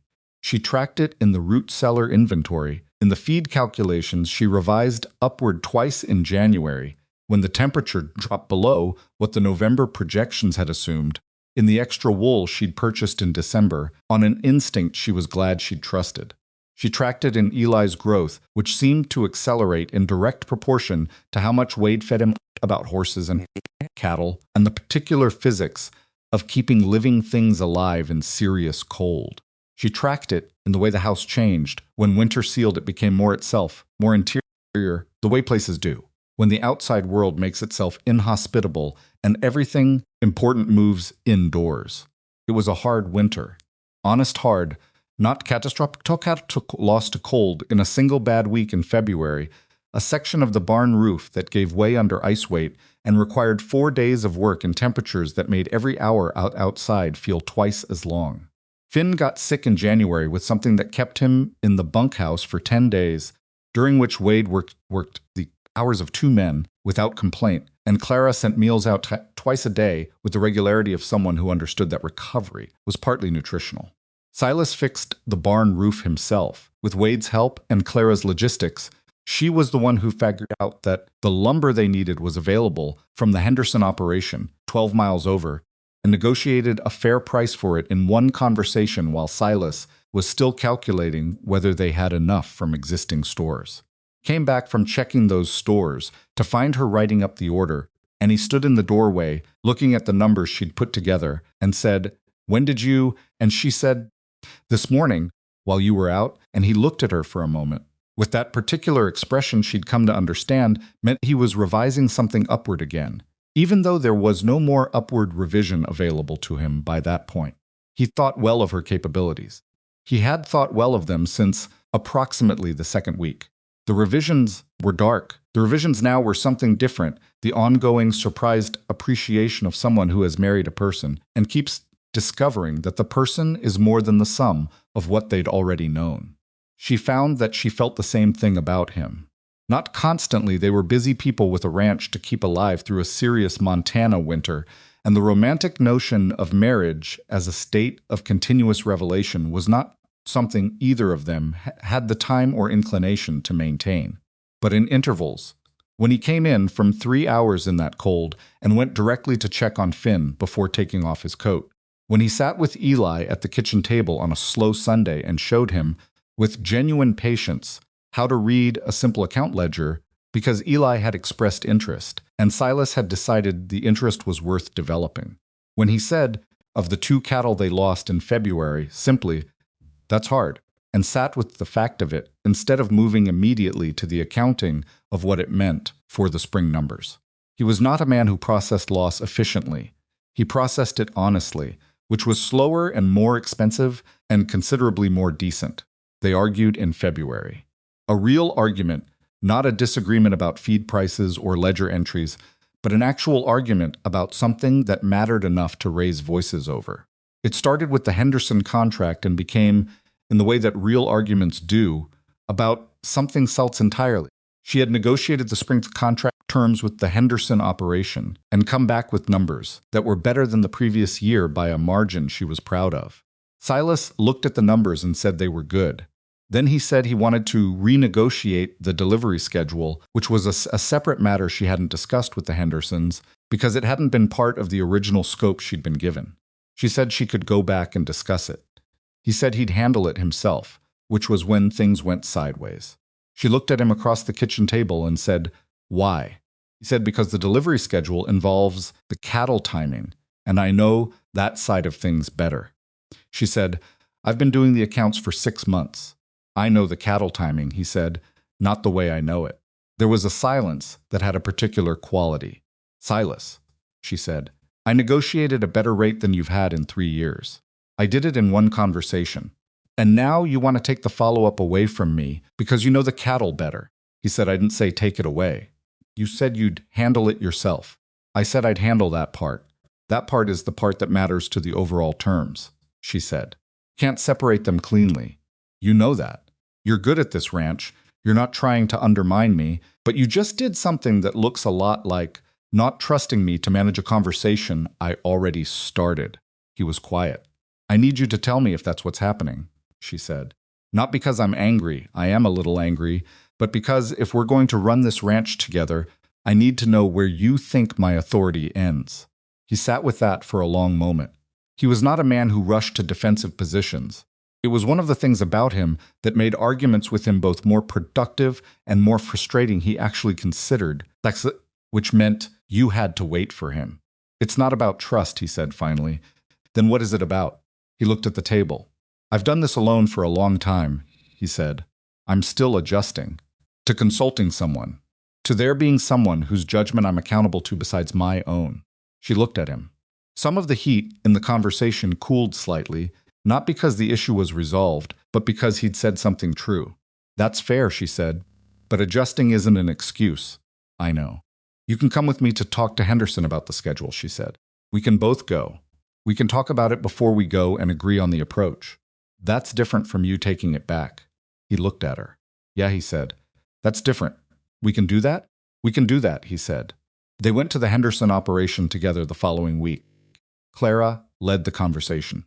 Silas added 3 points she hadn't considered about the late spring calving window, which were genuinely useful, and she incorporated them without friction because useful information was useful information, regardless of whose mouth it came from. Henderson signed the provider's terms with a satisfaction that suggested he'd found the whole negotiation more professionally conducted than he was accustomed to. On the ride back, Silas said, "You're better at this than I am. At negotiating without letting the other person feel outmaneuvered." She considered this. You're better at knowing which things can actually be delivered, and which ones sound good but aren't practical. We're better together than either of us is separate, he said. She looked at him. Yes, she said. That's generally the argument for the arrangement. He almost smiled. He was getting better at almost smiling, which was progress. Spring came in the way Montana springs come reluctantly, in pieces, with several false starts that made you distrust the good days before they'd had a chance to establish themselves. The snow came off the mountains slowly. The mud that replaced it was profound and extensive, and ruined a pair of boots Clara had been trying to preserve since October. But the valley, once it opened up, was something she had not been fully prepared for even after a winter inside it. She had seen Silverthorn in the dying days of autumn and through the compressed interior world of a hard winter. She had not seen it in late April when the meadow grass came back, and the creek ran high and fast with snowmelt, and the mountains went from white to the particular green that had no adequate name. She stood at the kitchen window one morning, looking at it, and thought, without meaning to think it, that she understood now why Silas had come here and why he had stayed and why he had kept staying, even when staying hurt. Some places get into you, not because they're beautiful, though this one was, but because they match something in your interior geography that you didn't know was a specific shape until you found the specific place that fit it. Silverthorn fit her. She had been trying to say this to herself for months, with various degrees of success, and standing at the window in the early light of a proper spring morning, she finally let herself say it. Plainly, she belonged here. Not because she'd had no choice, not because it had been the least bad option, but because somewhere between a rope tied to an iron bracket and a document box sent to Mrs. Pike and a February argument about a cattle contract, this valley had become the territory of her life in a way that had nothing to do with anyone's permission. She was thinking this when Eli appeared in the kitchen doorway, still mostly asleep, his hair doing several different things at once, asking if there was coffee. "You're 7, she said. "Wade lets me have some," he said. "Wade," she said, "is not in charge of your coffee." Eli sat down at the table with the philosophical acceptance of someone who has learned to work around structural limitations. "Can I help with the east pasture fence today?" asked Silas. Silas said, "Ask you." She looked at her brother. He looked back at her with the particular expression of a child who has successfully triangulated 2 adults and is waiting to see which one blinks. "Fine," she said after breakfast. "Proper boots." "I know proper boots," he said with dignity. She made his breakfast and her own and Silas's, and Silas came in from the barn, and they ate together the way they ate every morning, not formally, not with any performance of domestic contentment, just 3 people around a table that had become their table in the specific way that tables become yours when you've eaten enough meals at them to stop noticing the wood grain. This was what nobody told you about the life you built after disaster. Not the dramatic moments, those you anticipated, those you prepared for, those you got through by being harder than you thought you could be. The ordinary moments were the ones that changed you. The mornings, the small negotiations of three people sharing a space and figuring out how to do it without grinding each other down. She had not expected to be this grateful for the ordinary. She had not honestly expected to get here. The news about Vernon Slade came in May through Mrs. Pike, who wrote letters with the regularity and precision of someone who considers correspondence a professional obligation. The letter was 3 pages. The first page was organizational business, Mrs.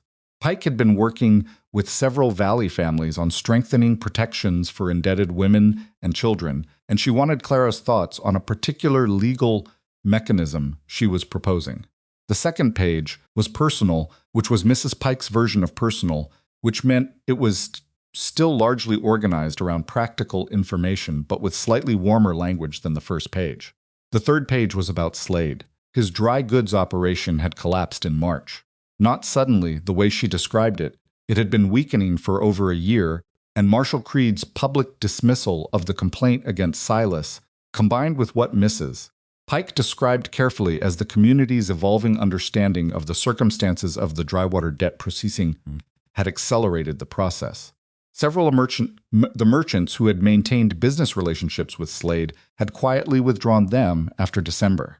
His lending operation had come under scrutiny from a county authority who had found several arrangements that were difficult to defend in plain language. The freighting contracts, the ones that had, in another life, been partly built on the dissolution of Thomas Whitlock's business, had gone to a competitor. Slade had left Drywater Crossing in April. Mrs. Pike did not know where he had gone, and she wrote this with the specific quality of a woman who had decided not to find out. Clara read the letter twice. She read the third page 3 times. She did not feel what she had expected to feel. She had anticipated something sharp satisfaction, maybe, or relief, or the particular vindication of watching a man who grabbed your wrist in public lose the ground he thought was permanent under his feet. She felt some of those things, in small amounts.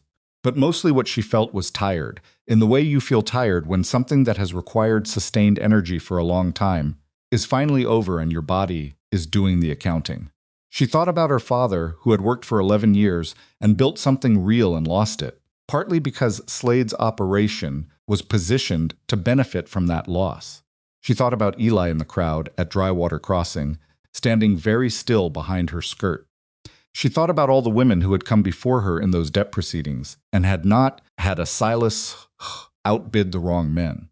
She sat at the kitchen table with the letter for a long time.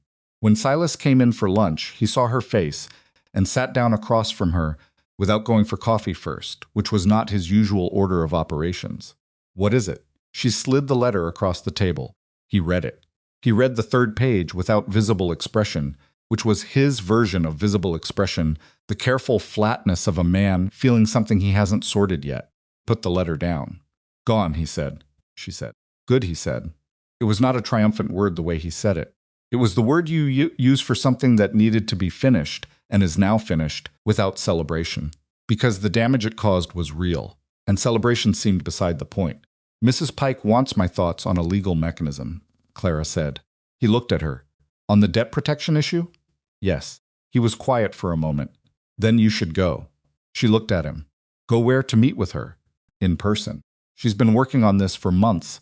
The correspondence isn't enough for that kind of thing, and you know more about that proceeding from the inside than anyone else who's willing to talk about it." He leaned back in his chair. "You could be useful." She looked at him for a moment. "You'd be running the household accounts while I was gone. I ran them before you got here." "Poorly," she said. "Yes," he said. "I'll do it poorly again for a week. It won't kill us." She almost laughed.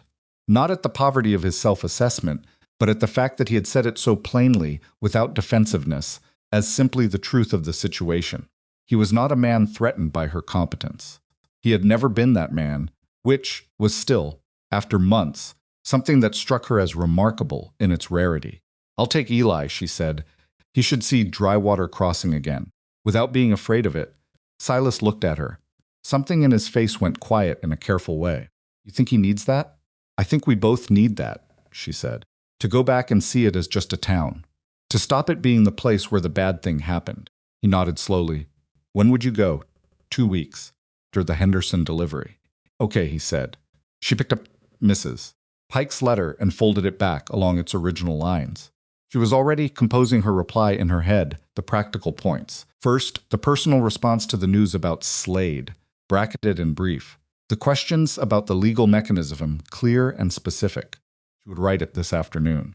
Silas, she said. Up. Thank you, she said, for suggesting it. He looked faintly puzzled. The way he looked when she thanked him for things he considered obvious. You didn't need my permission, he said. I know, she said.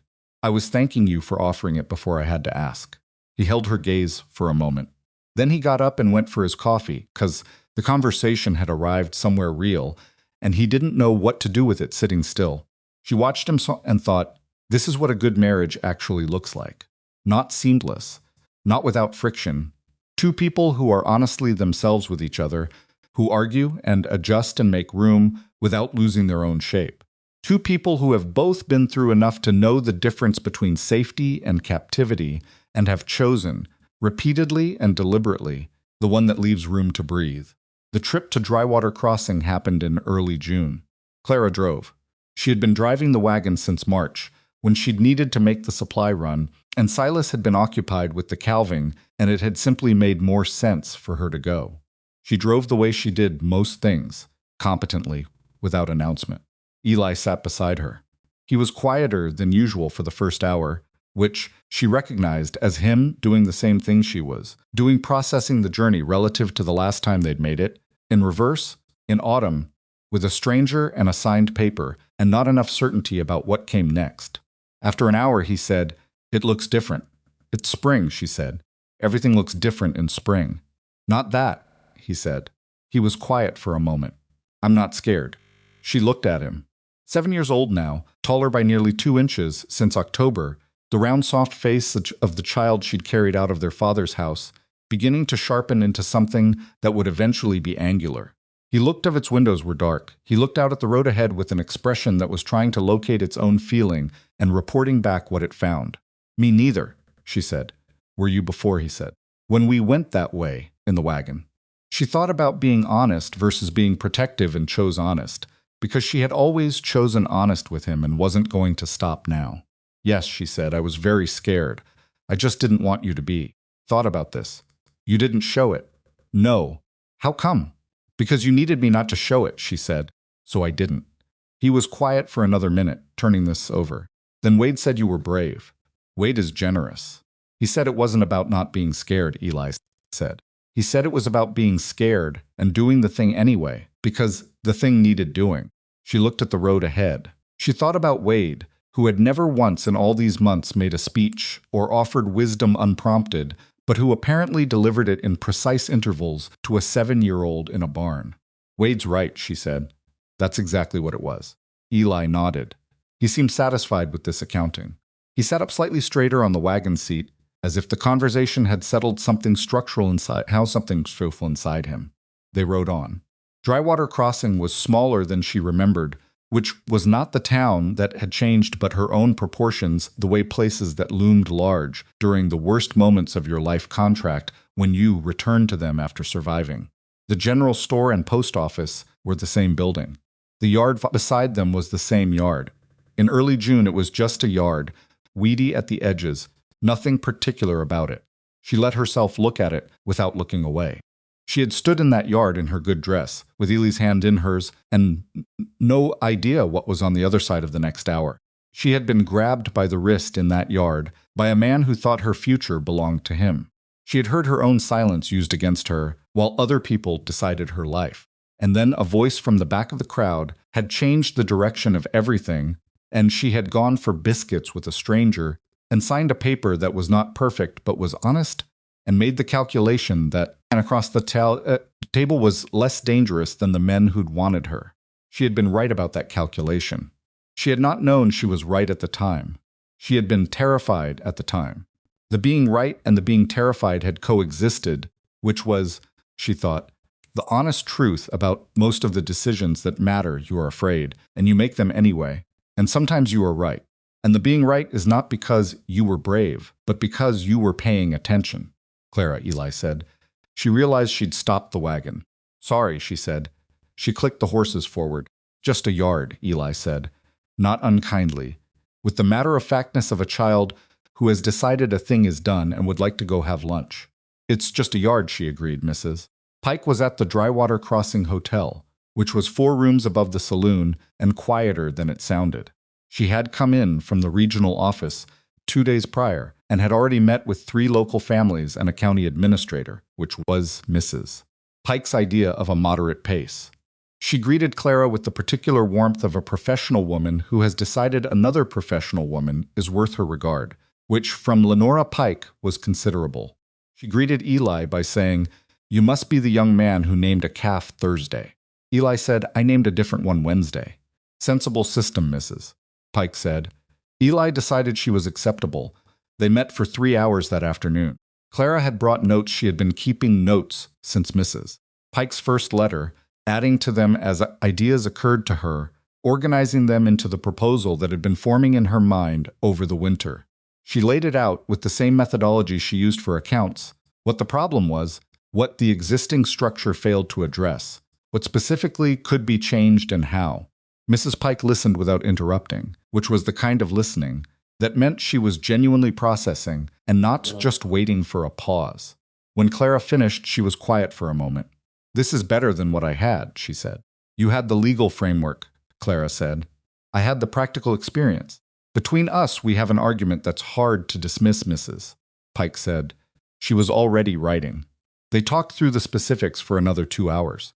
Core of the proposal was a required public disclosure of debt proceeding terms, a mandatory cool healing period before labor arrangements could be executed, and an oversight structure that gave women legal standing to challenge arrangements made without their explicit consent.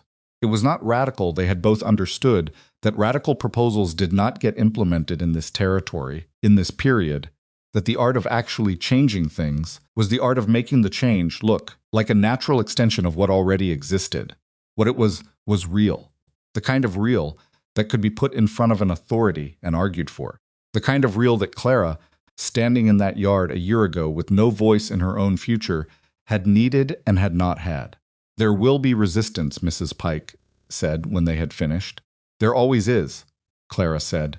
"But the arguments against it require you to say out loud that you think women in debt proceedings should not have legal recourse, and I find that most men don't want to say that out loud." Mrs. Pike looked at her with the expression Clara had come to recognize, that slight recalibration, the upward revision, from someone who had already revised upward several times and still found more to revise. "Your father would have been proud of you," Mrs. Pike said. It was the kind of thing that could have landed badly, depending on the day. Today it landed correctly, a simple statement of something that was probably true, from a woman who had no reason to say it unless she meant it. "He would have argued with my methodology," Clara said. "He always did. But yes, I think he would have been proud." They stayed in Drywater Crossing 2 nights. On the second afternoon, while Mrs. Pike was meeting with the county administrator about the proposal's preliminary reception, Clara took Eli to the biscuit place. It was still there. The same narrow room, the same 4 tables, the same particular quiet that came from not having anything to prove. The woman in the cotton apron was older, or possibly had always looked that way, and Clara had been too frightened the first time to notice properly. They sat at the same table. She was almost certain it was the same table. Eli looked around the room with the open assessment of a child encountering something for the first time. He had no memory of this place. He'd been mostly asleep on the ride-in, and the biscuits had been in his memories since then, as simply the place we stopped, without location or specific detail. Clara ordered coffee and milk and biscuits without looking at the menu. Eli said, "Have you been here before?" She looked at him. "Once," she said. "With Silas? And you looked surprised." "When?" "The day we met him," she said. "You were very hungry and he bought us biscuits." Eli considered this with the specific expression of someone trying to locate a memory that won't quite surface. "I don't remember it." "You were tired," she said, "and hungry, and scared. It was a big day." He looked at the table. "Was I scared?" She thought about how to answer this honestly, without making it heavier than it needed to be. "I think you were doing what you always did that year," she said, holding very still and watching to see how things went. He was quiet for a moment. "How did things go?" he said. She looked at him. 7 years old. Healthy, grounded, about 4 inches shorter than Wade's elbow, knowing the names of every horse in Silverthorn's barn and the weight thresholds for the Henderson contract, and how to check a hoof without getting stepped on, and how to keep a ledger column, because Silas had taught him that on Sunday mornings, with the particular patience he had for things that were worth the time. Pretty well, she said. Considering, he picked up a biscuit. I want to go home, he said. Not plaintively, not as a complaint about being here. Just as a statement of preference, a declaration of where home was, delivered with the absolute confidence of a child who knows exactly where he belongs. She looked at him and felt something that had no precise name, not pride, not relief, not love exactly, though it contained all of those things. Something more specific than any of them. The feeling of having gotten through the worst of it and come out the other side with the person who mattered most to her intact, and more than intact. Whole. Actually whole, not just surviving. We'll go tomorrow, she said. He nodded. He ate his biscuit. He asked if there were more. There were. The drive back to Silverthorn was longer than the drive out, because the late afternoon light slowed everything down, and Clara let it. The mountains came back as they got closer, the same mountains she'd watched on that first drive in the autumn, with Eli sleeping against her arm, and no idea what was waiting at the end of the road. She knew now. Not everything. She was not a person who confused present knowledge with a guarantee of future conditions, and she had lived enough to know that the ground under any life can shift faster than you are prepared for. But she knew what was there. The specific weight of it, the shape of it, the way it fit the life she had built and been building since the day she stopped running from what she'd lost and started paying attention to what remained. They came over the last rise, and Silverthorn Valley opened below them the way it always did, suddenly, completely, without preamble. Eli sat up straighter. There it is, he said. There it is, she agreed. The horses found their own pace going down into the valley, recognizing the route the way horses do, with the reliable memory of something that has been this way enough times to have made it a path. The light was going gold. The barn was visible first, then the house, then the smoke from the kitchen stovepipe that meant Silas was in and had made the fire. He came out when he heard the wagon. He stood in the yard with his hands in his pockets and watched them come in, which was what he always did when she'd been somewhere. He came outside and waited. Not from anxiousness, but from the particular preference of a man who liked to confirm things directly rather than hear about them secondhand. Eli was down from the wagon before it had fully stopped, which was a habit she had been trying to break with limited success, and he went to Silas and said something Clara couldn't hear from the wagon seat. And Silas listened with his full attention, the way he always listened to Eli. She got down from the wagon and handed the reins to Finn, who had materialized from the direction of the barn with the timing that suggested he'd been watching for the wagon. Good trip? Finn said. Good trip, she said. She walked toward the house. Silas fell into step beside her. Eli had already gone ahead, toward the barn, toward the horses, toward whatever particular investigation of the place had occurred to him in the last 30 seconds. How was Pike? Formidable, Clara said. We have a proposal that might actually go somewhere. Yeah? It'll take time. These things always take time. But the argument is sound. She glanced at him. I want to talk to you about it after supper. Okay, he said. And I want your actual opinion, not just agreement. He looked at her. Have I ever given you just agreement? She considered. No, she said, you haven't. Then you'll get my actual opinion, he said, for whatever it's worth. It's worth more than you think, she said. You're better at identifying the practical holes in things than almost anyone I know. He was quiet for a moment, absorbing this in the way he'd absorbed direct compliments without deflecting, but also without making a performance of receiving them. Supper first, he said. Supper first, she agreed. She went inside. The kitchen was warm, and the fire was good. And the stove needed another 15 minutes before it was ready, which was exactly the amount of time she needed to wash the road off her hands and check the morning's mail that Silas had left on the corner of the table and start thinking about what needed to happen next. There was always something that needed to happen next. Stopped finding this exhausting. Started finding it clarifying the knowledge that work was continuous, that the solving of one problem was the beginning of the context for the next one. that this was not a burden specific to her life, but the honest condition of any life being lived with full attention. She had a life being lived with full attention. She had not always had that. She had earned it in the specific way you earn things that matter not by deserving them, because deserving was a calculation the universe did not actually make, but by surviving the thing that tried to take it from you, and then, deliberately, in full knowledge of the cost, building the next thing in its place. That autumn, on an evening that was not particularly significant in any external sense, no anniversary, no occasion, just a regular Thursday evening at the end of the harvest season, Clara stood on the porch of Silverthorn Ranch and looked at the valley. It was the same valley she'd seen coming in 2 years before, and completely different, the way things are the same and different when you have been part of them long enough to have changed what they mean. The mountains were doing what they did in autumn, going from green to the red and gold that always looked slightly unreal, like someone had turned the color up past, where real life was supposed to go. Eli was in the barn. She could hear him and Wade in there, the low voice and the higher one, talking about something with the easy rhythm of people who have had many conversations in the same place and don't need to fill silences. Silas was inside at the table, going through the spring contract proposals that Clara had flagged for his attention. She'd heard him turn pages twice in the last 5 minutes. He would have opinions.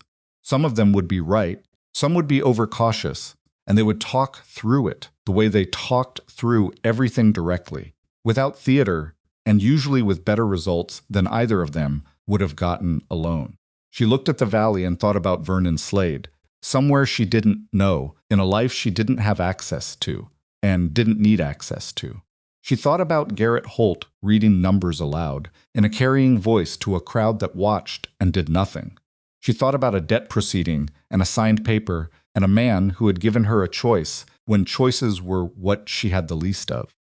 She thought about what Mrs. Pike's proposal was making its way through, slowly, with the grinding patience of anything that tries to change a system from the inside for families in the Eastern Valley, had already used the new disclosure requirements to challenge arrangements that would have, in the previous year, gone unchallenged. 2 of those challenges had succeeded. The third was ongoing. The fourth had resulted in a county administrator asking pointed questions of a creditor who had not expected to be asked pointed questions. It was not enough. It was never going to be all at once enough.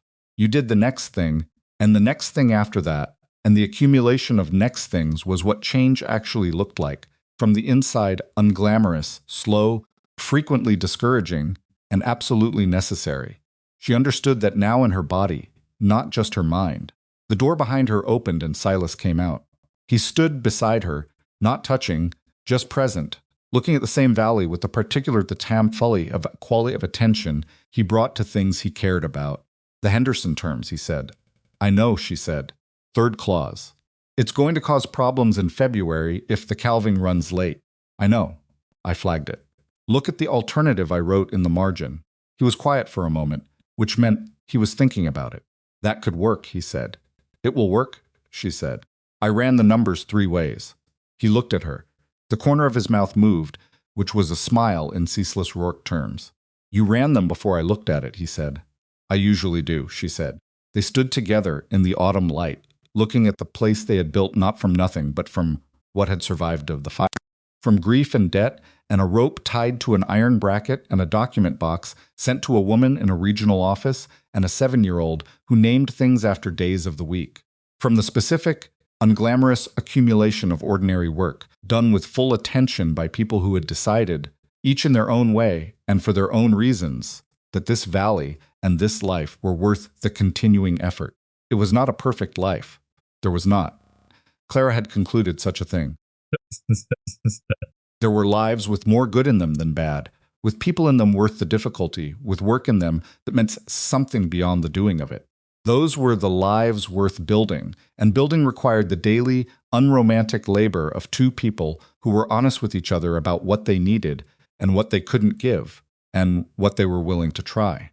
She and Silas were those people. She had not known, in that biscuit restaurant, if they would be. She had known only that the paper was honest, and the man was not Slade, and the alternative was something she couldn't afford. But you didn't know, going in, Who the person across the table would turn out to be when the ordinary days started accumulating and the space between the dramatic moments got long.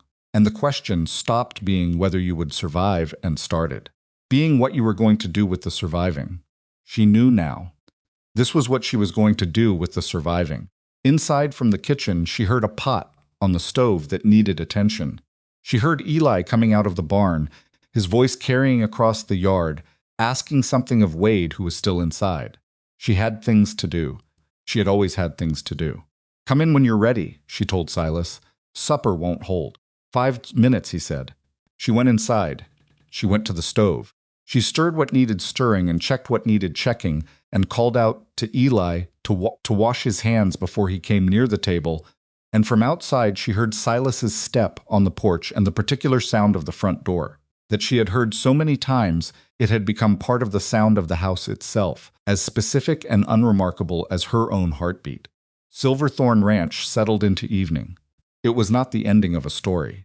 It was Tuesday, and supper needed finishing, and there were contract terms to discuss, and tomorrow would come whether or not anyone was finished with today.